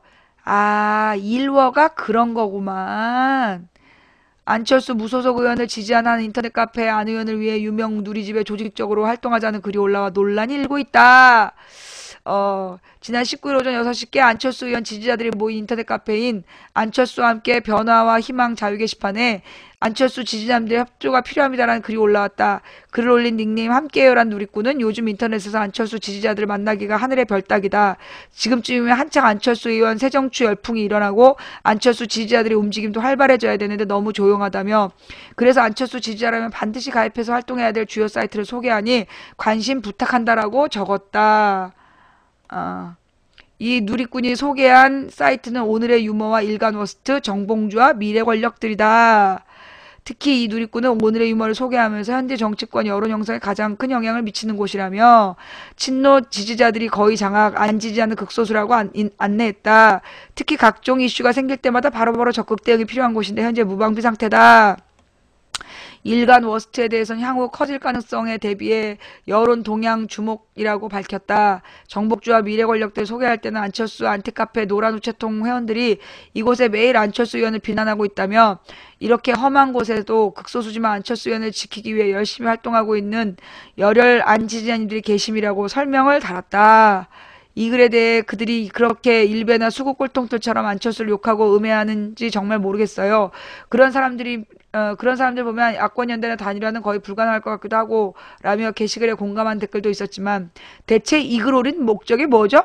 얼른 지우세요. 이런 글은 쓸데없는 오해만 불러일으킵니다. 라며 우려하는 댓글도 적지 않았다. 19일 새벽에 올라온 이 글은 20일 오후 2시 현재 980 정도의 조회수를 기록하고 있다.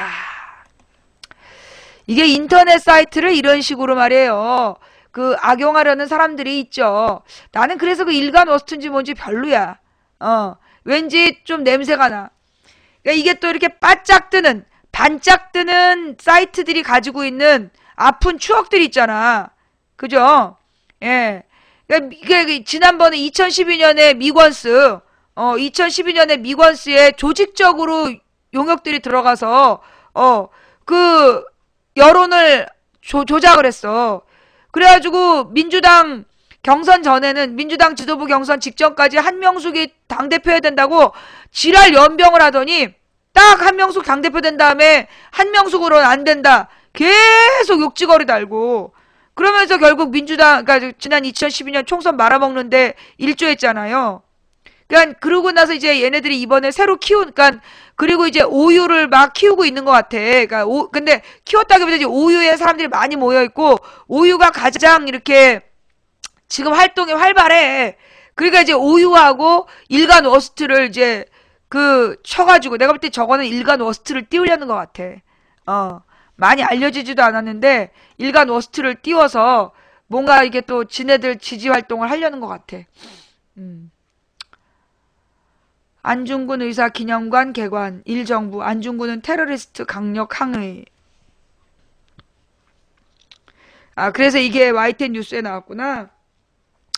아니, 이렇게 이런 안중근 의사 기념관은 개관하는데, 우리 정부는 어떻게 안중근에 대해서 한 줄 써놓고 뒤에 색인에는 나오지도 않는 그런 책을 강요하고 다닐 수가 있냔 말이야. 그러니까 일본 정부가 안중근은 테러리스트라고 그렇게 지랄을 떨지. 예. 코레일 노조의 150억 손배소 이어 파업 위자료를 청구했다. 이제 막 가자는 거죠. 예. 카드 정보 유출됐다면 가장 먼저 해야 될 일들.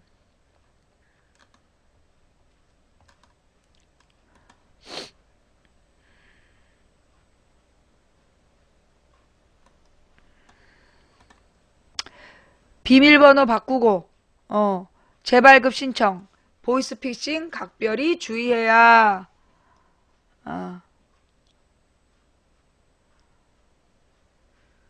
카드 없어도 정보 털렸다. 일단 유출 정보 조회부터. 뭐 이런 기사도 있는데 한번 찾아가 봅시다. 난 얘네들 이렇게 절하는 게 더 가증스러워. 절로 떼우려는 것 같아. 그지? 절로 떼울 것 같아. 고개 숙여서 절한 걸로 대충 사건 책임질 것 같아. 책임 안 지고 그럴까봐 아주 긴장이 돼요. 집단소송 시동. 나도 집단소송 해야 되겠죠? 예. DJ 간첩이라던, 무슨 얘기지? 서울 디지텍 고등학교 교학사 교과서 채택 추진. 막 가자는 거죠. 한국 정부 미국서 돈 주고 시위 방해꾼 고용 동원. 이거 뭐야?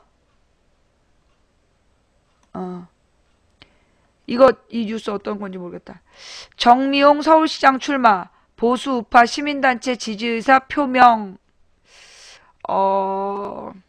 이분이 저긴 거죠? 한번 볼까요?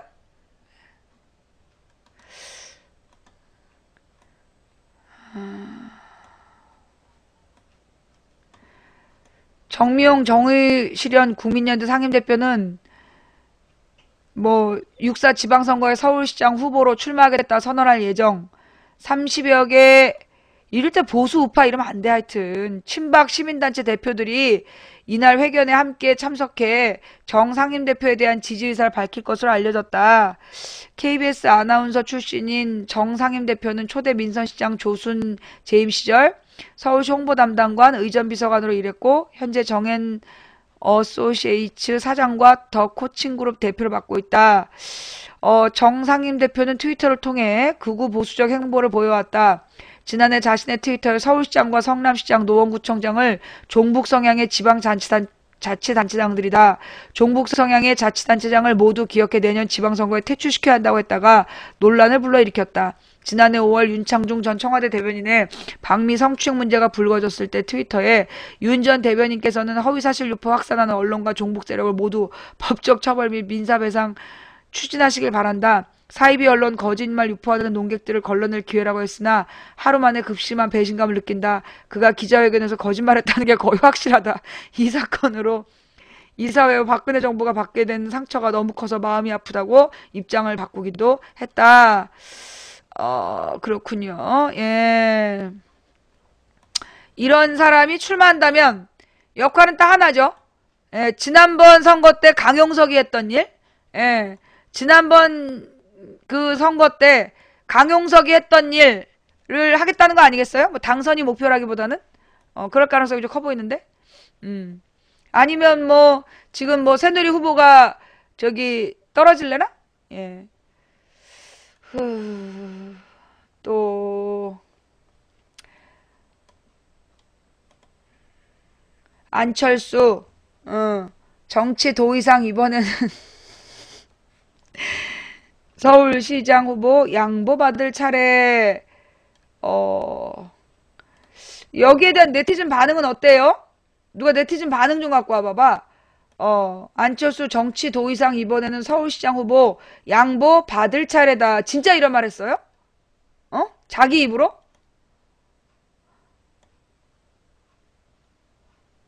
(17개) 광역자치단체 중 절반 이상은 어느 정도 후보군을 확보했다. 무소속 안철수 의원이 20일 서울시장 선거를 앞두고 민주당부터 야권 단일 후보직을 양보하겠다는 의사를 표명했다. 양보받겠다는, 그러니까 민주당이 양보한다는 게 아니라 자기가 양보를 받겠다?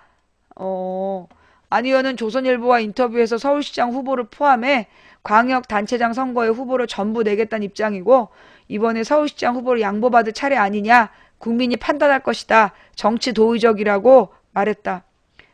그는 본인이 직접 선거에 출마하냐는 질문에 가능성이 없다, 적들이 그런 주장을 한다면 사실이 아니라고 생각하면 된다며 직접 출마 가능성을 부인했다.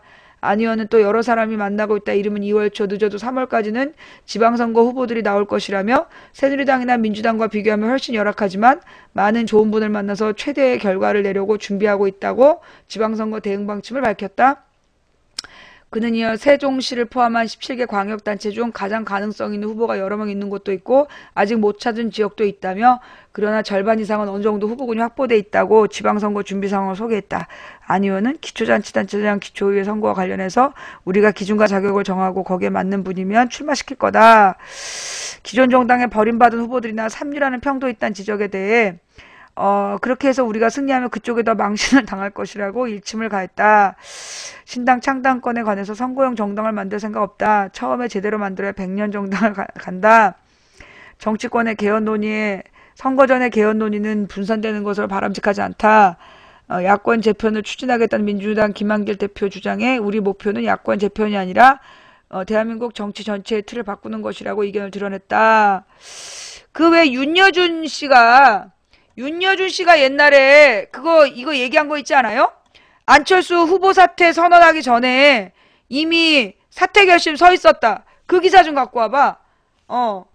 자기가 양보한 것처럼 얘기했는데 나중에 그 윤여준 씨가 밝힌 내용에 의하면, 그 사퇴 발표하기 전에 이미 양보 전에 출마 결심 접었다라는 기사가 있죠. 잠깐 한번 볼게요. 이게 지금 윤여준 씨가 그 안철수 신당 저기로 간 거 아니에요? 안철수 박원순 양보 전에 출마 결심 접었다. 이분이 직접 하신 얘기죠? 그죠? 윤여준 전 환경부 장관에게는 책사라는 별칭이 잘 어울린다. 아니 뭐 또 이렇게 또 지켜세우고 그래. 전두환, 노태우, 김영삼 새 정부에서 청와대 비서관을 지냈고, 전두환, 노태우, 김영삼 비서관, 막강 여당 시절 여의도 연구소장을 2번이나 맡으며 굵직굵직한 선거를 치렀다. 부친도 이승만 대통령 때 경무대 비서관을 지냈으니 2대에 걸쳐 권부에 근무한 드문 내력의 소유자다. 그런 그가 12월 1일 대통령의 자격이란 책을 낸다. 그는 지지율 1, 2위를 달리는 박근혜, 안철수 두 유력 주자를 가까이서 지켜본 남다른 경험도 지니고 있다. 박 전 대표와는 17째 총선을 함께 치렀고, 안풍의 발원지인 청춘 콘서트는 그가 몸담고 있는 평화재단 작품이다. 요즘 한창 제3신당론을 펼치고 있는 법륜스님이 이 재단의 이사장이다. 보이죠? 그 윤 전 장관은 11월 23일 만났다. 그는 안철수 원장의 서울시장 출마와 포기를 전후한 일화를 소개했다. 한미 FTA 비준안이 통과됐다. 관전평은 이건 넘어가고, 박근혜 전 대표가 앞서서 본회의장에 들어가고 찬성표를 던졌다. 향후 행보, 박근혜 대통령의 자격, 스테이트 레프트라는 용어를 인용해서 어렵다. 안철수 얘기는 언제 나와?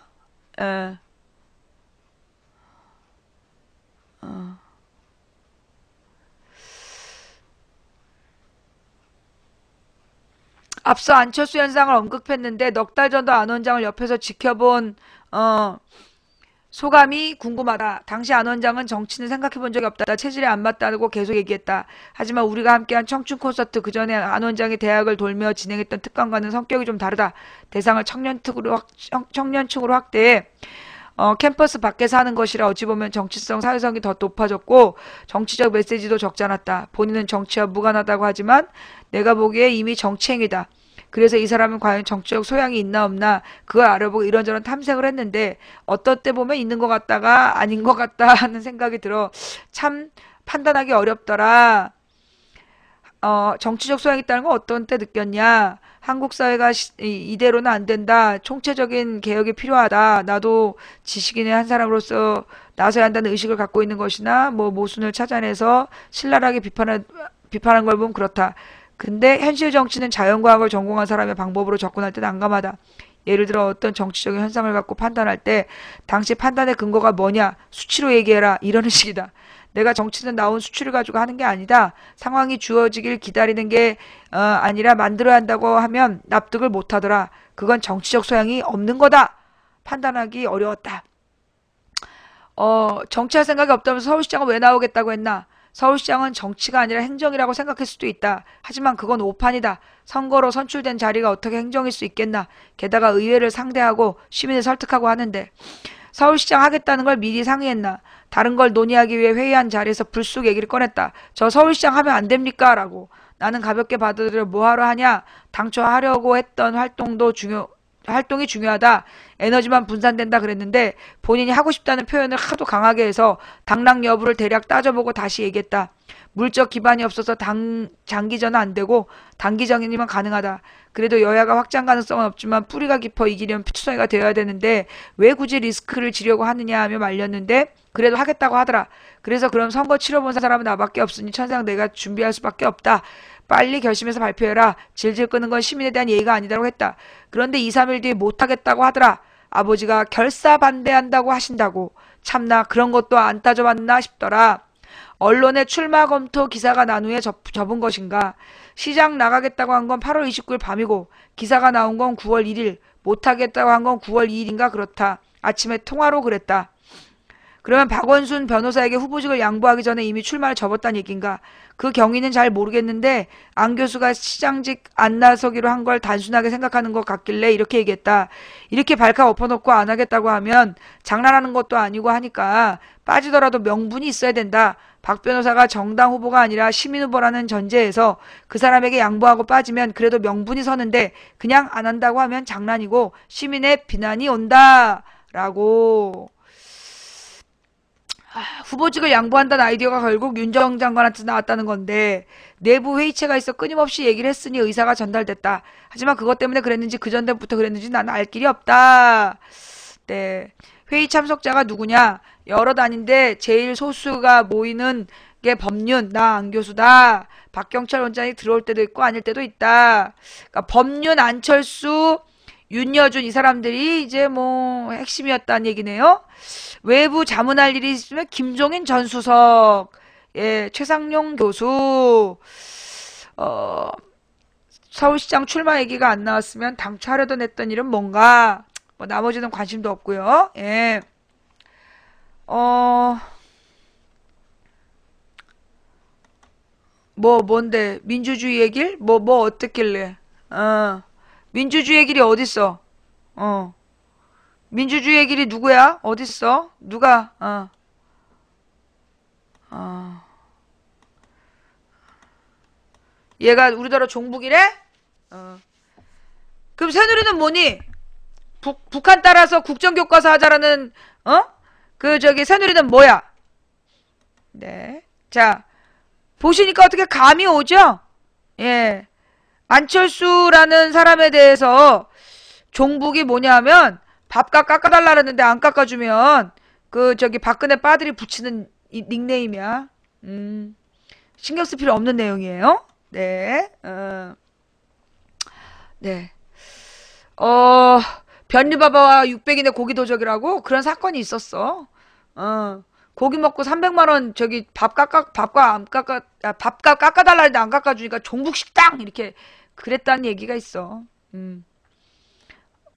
또, 그러니 이 정치도의상 이번에는 양보받을 차례. 여러분은 어떤 생각이 드셨어요? 예. 여러분은 저 안철수 의원의 이번에는 정치도의상 양보받을 차례다. 라는 말에 대해서 어떻게 생각하세요? 예, 방금 이제 윤여준 씨의 인터뷰 기사를 쭉 보셨는데, 네. 뭐 동의가 되세요?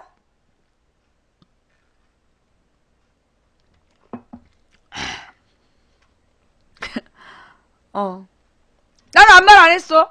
예, 나는 아무 말 안 했어요. 예. 아, 근데 진짜 의외다.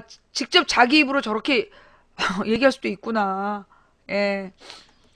반면 박원순 시장, 시민에게 도움이 되면 시장직 100번이라도 양보하겠다. 아휴. 여러분은 어떤 생각이 드시는지 참 궁금하네요. 예. 어.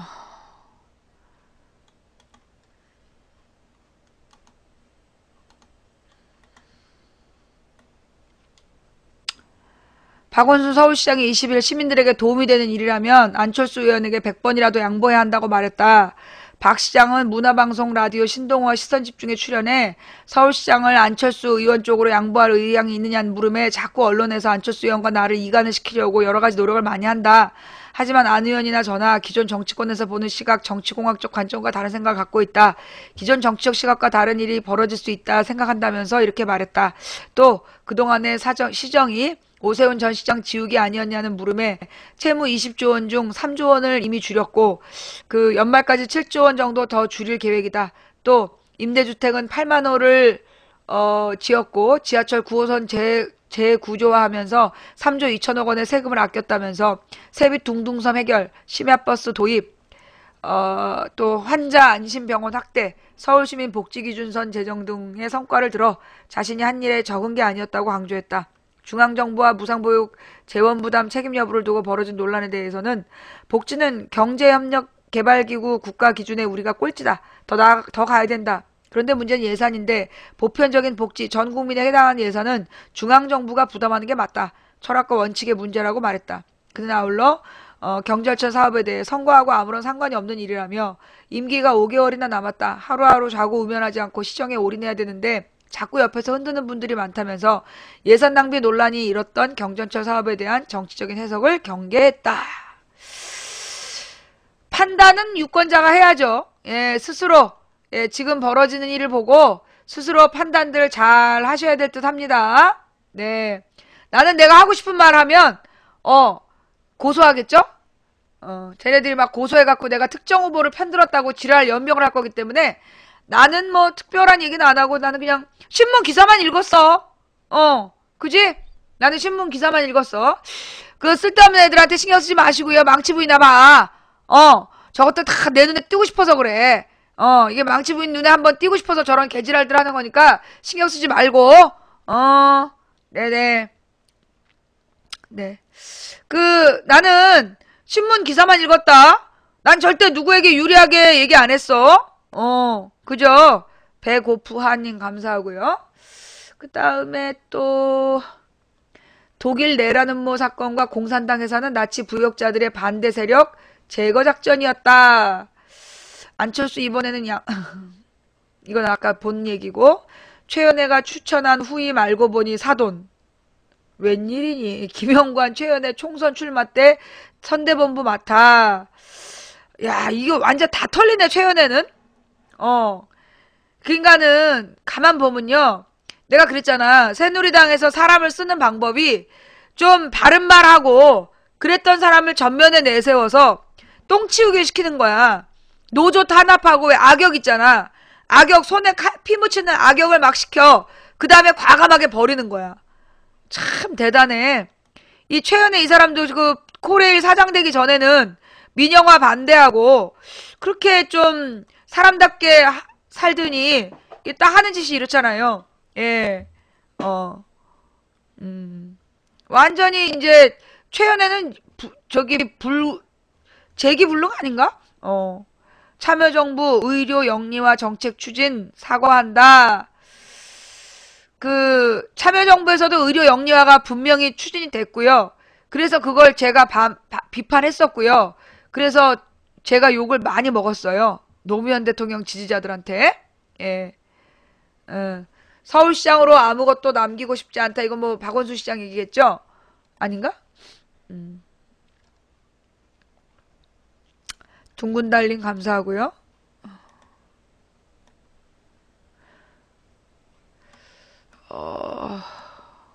서울시장으로 아무것도 남기고 싶지 않다. 모르는 거야? 예. 박원순 시장이 경기도 안양시를 찾았다. 올해 오마이뉴스는 찾아가는 10만인 클럽 특강을 안양에서 4차례 연다. 첫 번째 특강의 주인공은 박원순 시장. 소통이 답이고 밥이고 일자리입니다. 라는 제목으로 소통에 대한 이야기를 풀어냈다. 그냥 개미는 강퇴시켜요. 벙어리 들 필요 없이. 예. 자, 지난 18일 안양시청 강당에서 열린 찾아가는 10만인 클럽 특강은 오연호 오마이뉴스 대표 기자의 사유로 진행됐고 박 시장은 40여 분에 걸친 특강이 끝난 뒤 질의응답으로 이어졌다. 이날 안양시청 강당은 안양 시민뿐만 아니라 서울 인근과 인근 도시에서 찾아온 이들로 가득 메워졌다. 시장은 갈등 조정자 역할이다. 이 기사가 너무 좋은데요. 예, 내가 읽을 수가 없다. 예, 내가 목이 너무 안 좋아서 읽을 수가 없으니까 여러분이 우리 망치 부인의 함께 읽는 뉴스 찾아가서 보시면 여기 이제 서울시장으로 아무것도 남기고 싶지 않다라는 예, 기사가 있으니까 한번 보시고요. 서부 이천동의 국제업무지구와 관련 박 시장은 주민들을 만나러 갔다. 공무원들은 말렸다. 어떤 봉변을 당할지 알 수 없다는 이유에서였다. 박 시장은 봉변을 당해도 좋으니 가자고 했다. 갔더니 정말로 욕설을 들었다. 그래도 박 시장은 주민들과 오후 1시부터 밤 10시 반까지 마라톤 회의를 하면서 주민들의 이야기를 들었다. 자신들의 속내를 털어놓은 주민들은 밤 10시가 넘자 기세가 수그러들었다. 저도 뺨을 맞을 수 있고 계란을 맞을 수 있고 욕을 먹을 수도 있다. 그것을 두려워하지 않는 용기가 때로 필요하다. 우리 동네에 이제 박원순 시장이 왔다 갔어요. 근데 이제 막 그 박원순 시장이 오기 전에 모 당 구의원들이 막 작업을 해가지고 막 삭발을 하고 막 박원순 시장한테 막 가서 막 해야 된다고 이렇게 분위기를 띄운 거야. 성난 주민들이 몰려온다고 이 장소를 피하시라고 이제 경찰인가 구청인가 그런 거야. 그러면 박원순 시장이 왜 그러세요? 다 들어오라 그러세요. 그래서 다 들어오라 그런 거야. 그리고 그 주민들을 만나서 몇 시간을 같이 얘기를 한 거야. 나중에 그 주민들이 아파트 입구에다가 프랭카드를 써서 붙였어. 박원순 시장님 감사합니다. 이러면서. 네. 그러니까 아니 그냥 뭐 그런 일이 있었다고. 예. 걔는 뭐 돌멩이 맞은 거나 계란 맞는 걸 두려워하지 않는데 뭐 어떡하겠어요. 예. 자, 그 다음에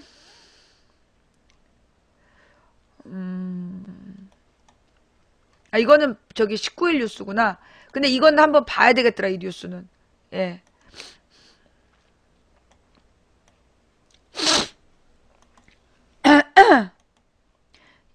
이게 무슨 얘기야, 지금.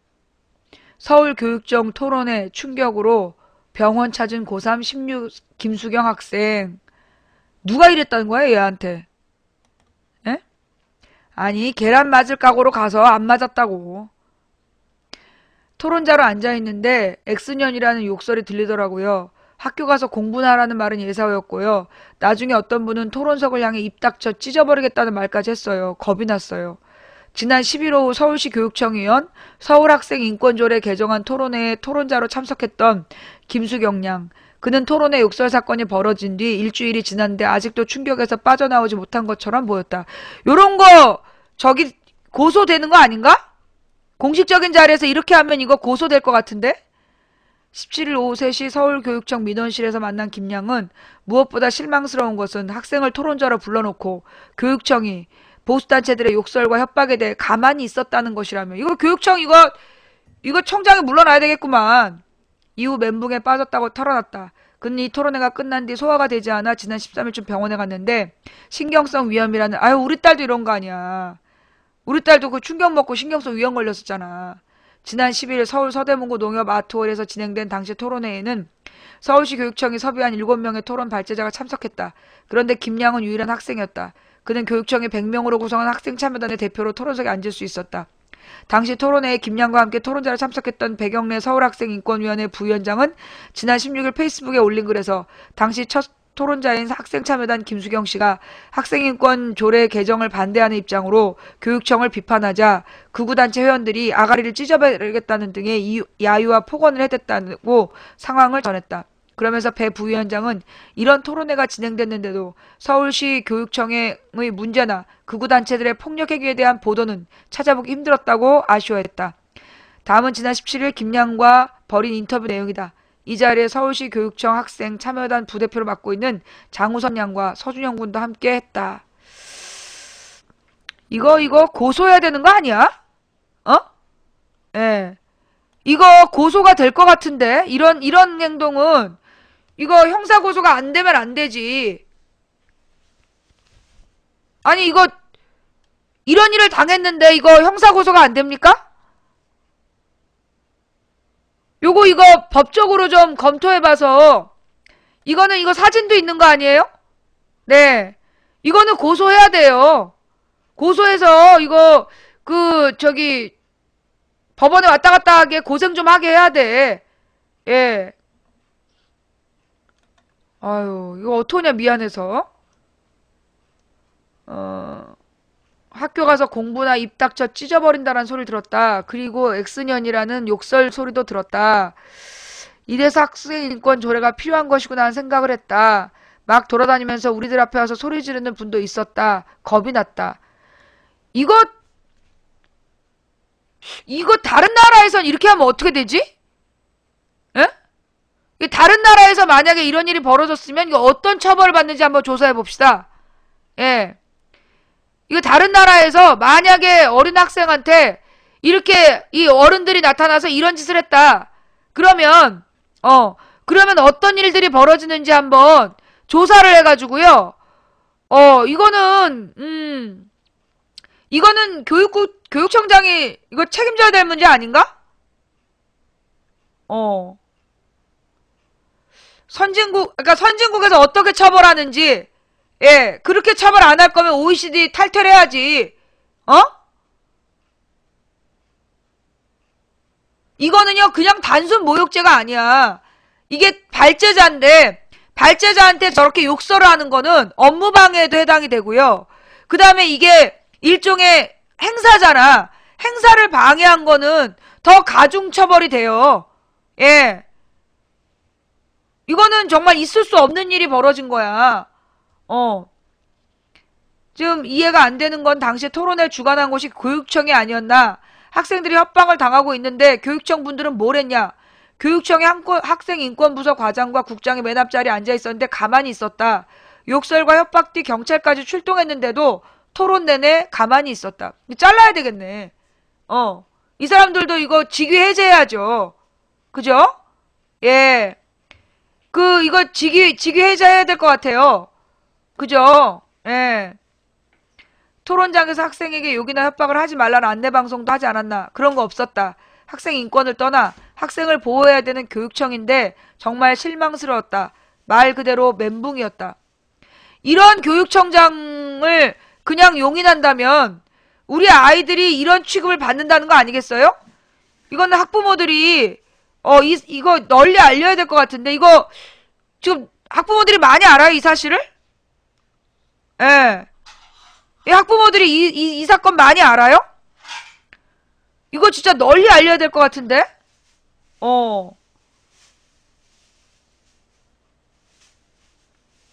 이거는요, 제가 볼 때는, 예, 이거는 아니, 한마디로, 우리랑 의견이 반대되는 애가 발표회야 하는데, 내가 가서 입을 찢어버린다는 쌍놈이라는 둥 욕을 했다. 그럼 내가 고소 당할까요, 안 당할까요? 고소 당하죠. 소주 9471님 감사합니다. 경찰에 질질 끌려나가서 현장에서 체포당하지. 안 그래? 이거는 지금, 이 아이가 나하고 반대 의견을 가졌다고 할지라도, 어떻게 어른이 돼갖고 저런 짓거리를 해. 그런데 그런 짓거리를 이 교육청에서 가만히 보고 있었다는 게, 이거는 교육청장이 책임져야 될 얘기네요.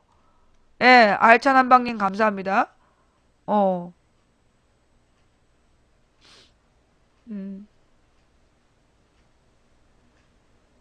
누가 장애인인데?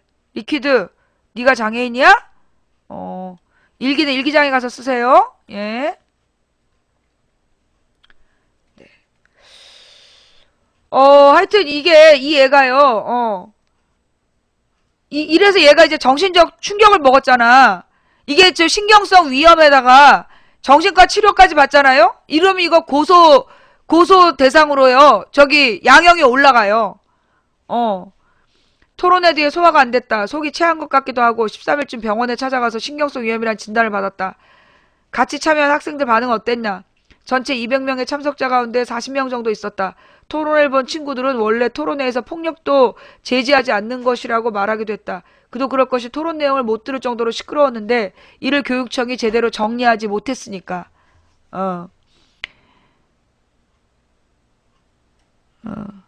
서울시 교육청이 진행하는 정약용 프로젝트 교육 가운데 하나가 고운말 쓰기인데 교육청은 학생들에게 고운말을 쓰라고만 했지 어른들에게 학생들에게 욕설을 퍼붓는 것에 대해서 정말 무기력했다. 그냥 가만히 있더라. 책임자는 반성해야 된다. 이번 학생인권조례 개정안 입법 예고 전에 서울교육청은 기자회견에서 기존 조례 규정에 따라 학생 참여단과 즉석 안건 형식으로 논의 절차를 거쳤다고 말한 적이 있다. 그거야말로 정약용 프로젝트 가운데 정직 조항을 어긴 태도다. 기자들에게 거짓말한 거다. 서울시 교육청은 우리와 학생인권조례 개정에 대해 전혀 얘기한 바 없다. 안건으로 나온 바도 없다. 교육청이 거짓말도 한 거구나 기자들한테. 학생 참여단에서는 정직하지도 않고 약속도 안 지킨 교육청을 용서할 수 없다는 얘기도 나오고 있다. 예. 서울시 교육청 소라는 진보 보수단체 마찬가지. 이 같은 김양의 주장에 대해 직접 참여한 서울시 교육청 담당 과장은 당시 토론회를 소란스럽게 한 것은 진보단체든 보수단체든 모두 마찬가지였다면서 사회자는 교육청분이 아니었기 때문에 교육청이 마이크를 잡고 나서 학생보호 조치를 취하기 어려운 상황이었다고 해명했다. 청장이 책임져야지 뭐. 그죠? 예. 이거는 좀 이게 여러분 그냥 미친놈들한테 신경 쓰지 말라 그랬잖아요. 그 미친놈들 자꾸 보면 그 일부러 여러분들이 낚이니까 자꾸 들어오는 거야 미친놈들이. 양심남님 감사합니다. 미친놈들 채팅에 신경을 쓰지 말아요. 예. 그래야 쟤네들이 들어와서 깽판을 못 치는 거야. 여러분이 자꾸 낚이고 거기에서 신경을 쓰니까 쟤네들이 더 막 관심 받고 싶어서 그러는 거예요. 그리고 또 하나를 하려고 그랬는데 지금 화면이 먹어버렸어. 먹통이야. 자, 이렇게 해서요. 오늘 뉴스는 이 정도로 할게요. 예. 오늘 뉴스는 이 정도로 하고요.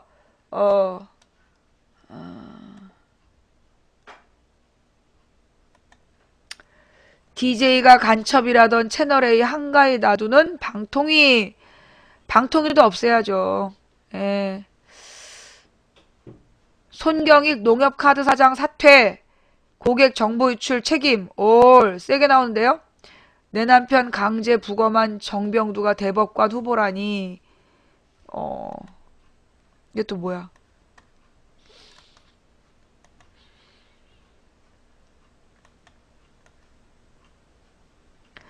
(5년) 전 용산 참사에서 남편을 잃은 전재숙 씨는 애타게 호소했다. 남편을 나도 모르게 부검한 정병두 씨가 대법관 후보가 됐다. 용산 참사 5주기 추모 주간이다. 대법원장님에게 인간성이 있다면 정병두 대법관만은 꼭 막아달라. 서울 소초동 대법원 정문 앞에서 용산참사 진상규명위원회와 유가족 등 10여 명이 기자회견을 했다. 용산참사 편파수사 검사 정병두 검사였어? 대법관 후보 반대한다는 펼침막에 내걸렸다. 16일 대법관 후보 추천위원회는 정범두 법무연수원 연구위원 등 5명을 후보군으로 추천했다. 양승태 대법원장은 이들 중 1명을 3월 퇴임하는 차한성 대법관과 후임으로 대통령에게 임명 제청하게 된다. 유가족들은 이날 양승태 대법원장이 용산참사 재판에 대한 최소한의 책임과 양심을 갖고 정병두를 대법관 최종 후보로 제청하는 우를 범하지 않기를 촉구한다는 내용의 의견서를 대법원 민원실에 냈다. 용산 참사 당시 검찰 특별수사본부장이었고 2009년 1월 20일 용산 참사가 벌어진 날 서울지검에 꾸려진 수사본부는 용산 참사에서 아버지를 잃은 이충현 씨를 비롯해 용산 철거민 6명을 구속 기소하고 20명을 불구속 기소했다. 진압경찰은 무혐의 처리했다. 정 위원은 2009년 2월 9일 불이 난 데 대해서는 막루에 있던 농성자 모두에게 책임이 있다는 수사 결과를 발표했다. 또 경찰의 무리한 과잉 진압은 비판받을 수 있지만 서울지방경찰청장이 정식 절차를 밟아 결정한 작전이므로 형사상 책임은 없다고 결론냈다. 야권에서도 비판 성명이 나왔다. 박영선 의원 등 국회 법제사법위원회 소속 민주당 정의당 의원 8명은 공동 설명을 통해 국가 권력으로부터 인권을 보호해야 될 대법관 자리에 국가폭력을 자행한 당사자를 추천한 것은 사법부의 존립 근거를 부정하는 것이라고 비판했다. 이게 문제야. 우리나라가 지금 박정희 전두환 때 우리나라의 문제가 뭐였냐면요.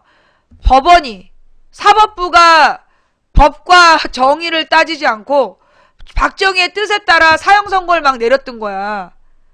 그런데 지금 법원조차도 박정희 때로 돌아가고 있는 거예요. 예. 박정희 때로 지금 법원도 돌아가고 있는 거야. 야, 어떻게 해야 되냐, 이거? 진짜 이걸 어떻게 해야 돼? 예. 자, 오늘 망치부인 방송 처음 보셨는데, 보신 내용, 오늘 몰랐던 내용 알게 됐다. 예. 몰랐던 내용을 알게 됐다. 엄지손가락. 예. 오늘 망치부인 방송, 처음 보셨는데, 몰랐던 내용을 알게 됐다. 또는, 망치부인에 대해서 잘 모르고 비난했었는데, 오늘 방송 보고 생각이 바뀌었다. 이런 분들 엄지손가락. 예. 광야의 꿈님, 감사합니다.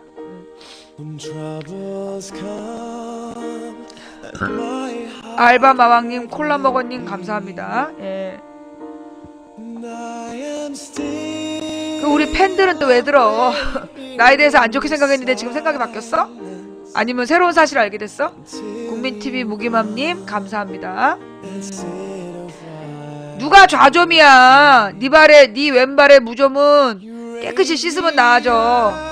남양군배님, 알찬한방님, 빼더21님 감사합니다. 쌈디우키님 감사하고요. 예, 오늘 방송 마음에 드셨습니까? 예, 마음에 드셨다라면 대단히 감사하고요. 하친구연님, 쌈디우키님, 활동보조자님 감사합니다. 예, 마음에 안 드셨다면 다음엔 보러 오지 않으셔도 되고요. 두기곤님 감사합니다. 진우나라님 감사합니다.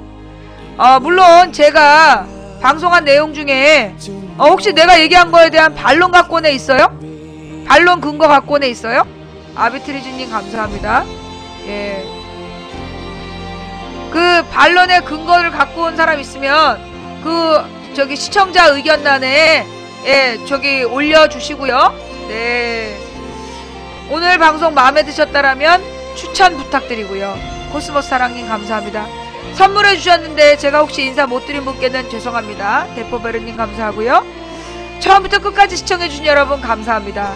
또 매니저님 예 감사드리고요. 중계방으로 자리 피해 주셨던 분들께도 감사드립니다. 예 처음부터 예 두기곤님 감사, 그란데라떼님, 식구님 감사합니다. 처음부터 끝까지 시청해 주신 여러분께 진심으로 감사드립니다. 타락천사님 감사드리고요. 망치부인이 뭐 이렇게 잘못 생각하고 잘 모를 수도 있어요. 제가 뭐 완벽한 사람이 아니기 때문에 제가 뭐 잘못 얘기한 거 있으면 좀 수정해서 올려주세요. 방송에서 다시 수정해서 이야기할 수 있도록요. 네, 저는 그런 생각이 들어요. 뭐 일본에서 과거사를 가지고 장난을 친다고 우리 언론에서 이렇게 막 보도를 하는데 과연 그 언론들이 그렇게 보도할 자격이 있을까? 예. 일본에서 우리 역사를 왜곡하는 걸 보다 더 심하게 왜곡한 교학사 교과서를 편들었던 자들이 일본 욕할 자격이 있는가? 그런 생각이 드네요. 빙구리 양님, 감사합니다. 네. 오늘의 요점이요? 재방송 보시면 요점은 나옵니다. 네. 자신의 나라의 역사를 지키지 않는 자들을 보수라고 하지 않습니다. 코스모스 사랑님 감사합니다. 보수의 기본 자세는 자기 나라의 역사와 전통을 소중히 여기고 그것을 지키려고 노력할 때, 예, 자기 국민에 대한 자긍심을 가지려고 노력할 때 그때 보수라고 이야기합니다. 다른 나라가 우리나라를 침략하고 지배해서 우리나라가 근대화되었다라고 얘기한 새끼들은 보수라고 하면 안 됩니다.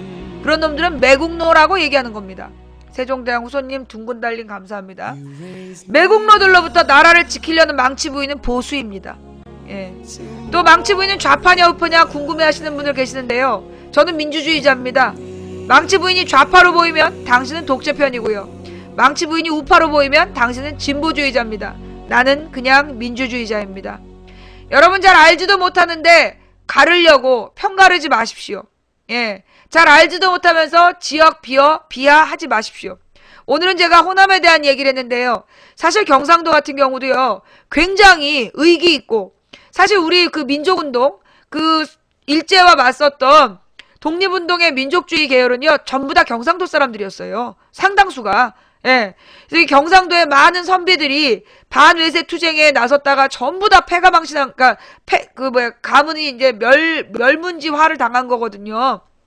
그리고 이제 대구에서 박정희 독재 비판하고 전두환을 비판했던 사람들이, 무고하게 죽어갔습니다. 대구의 안타까운 그 민주주의자들의 죽음이 바로 인혁당 사건이죠. 박정희 정권 때. 그러니 경상도 사람들 무조건 꼴통이다 이렇게 욕하지 마세요. 경상도 사내님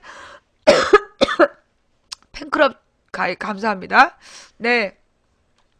돈의 노예들이 나쁜 거지 어느 지역을 비하하지 마시기 바랍니다. 자, 오늘 방송 여기까지 할게요. 제가 오늘 목 상태가 너무 안 좋아가지고 머리도 띵하고 그래서 오늘 방송이 좀 부족했다면 양해 바랍니다. 자, 다음 방송은요. 내일 밤 10시에 할게요. 내일 밤 10시. 예.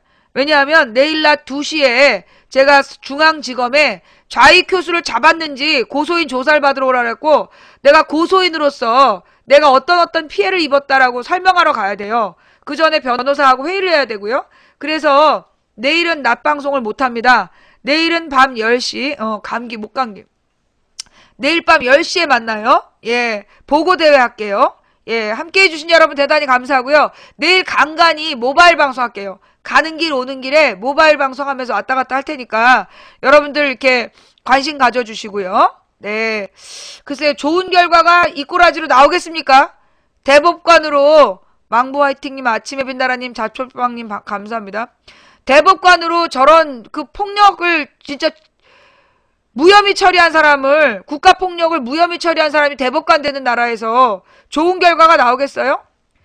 머리를 삭발하는 거로 안 될 것 같아. 큰언니 아님 감사합니다. 내가 이거 검찰 갔다 와서 이것들이 또 대충 넘어가려고 그러면 하여튼 이 모든 거는 김한길 때문이야. 김한길이가 이카루스진님 감사합니다. 이 박근혜하고 밥 먹는데 환장해가지고 국정원 범죄 대충 덮어버린 거 그게 원인이라고 봐요. 예, 이 민주당 앞에 가서 내가 삭발해버릴 거야. 김한길 물러나라 이러면서. 자, 오늘 방송 여기까지 할게요. 함께 해주신 모든 분들께 감사합니다. 지금까지 망치부인이었습니다. 예. 아, 정말 나라 꼴 어떻게 되는 거냐. 너무 괴롭죠? 예. 우리, 지금부터 100년 전에, 고등학생들, 대학생은 없었겠구나. 지금부터 100년 전에 민주화 운동 했던 사람들 생각해봐요. 얼마나 기가 막혔겠어. 그죠? 예. 지금부터 100년 전에, 일본이 딱 1914년, 일본이 조선을 침범하고 그리고 지들 멋대로 이 국민들을 두들겨 패면서 다닐 때 그걸 봤던 우리 조상들이 어땠겠어요. 그죠? 그 마음 생각해서 뭐 힘들다 어렵다 얘기하지 마시고 그런 나라를 우리가 투표 잘못해서 정말 엉뚱한 사람을 앉혀놓은 거 아닙니까? 우리의 잘못을 반성하면서 바로 잡을 때까지 힘들다 얘기하지 말고 열심히 달립시다. 아시겠죠? 감사합니다. 지금까지 도봉구 창동사는 불량주부 망치부인이었습니다. 시청해주신 여러분 대단히 감사합니다.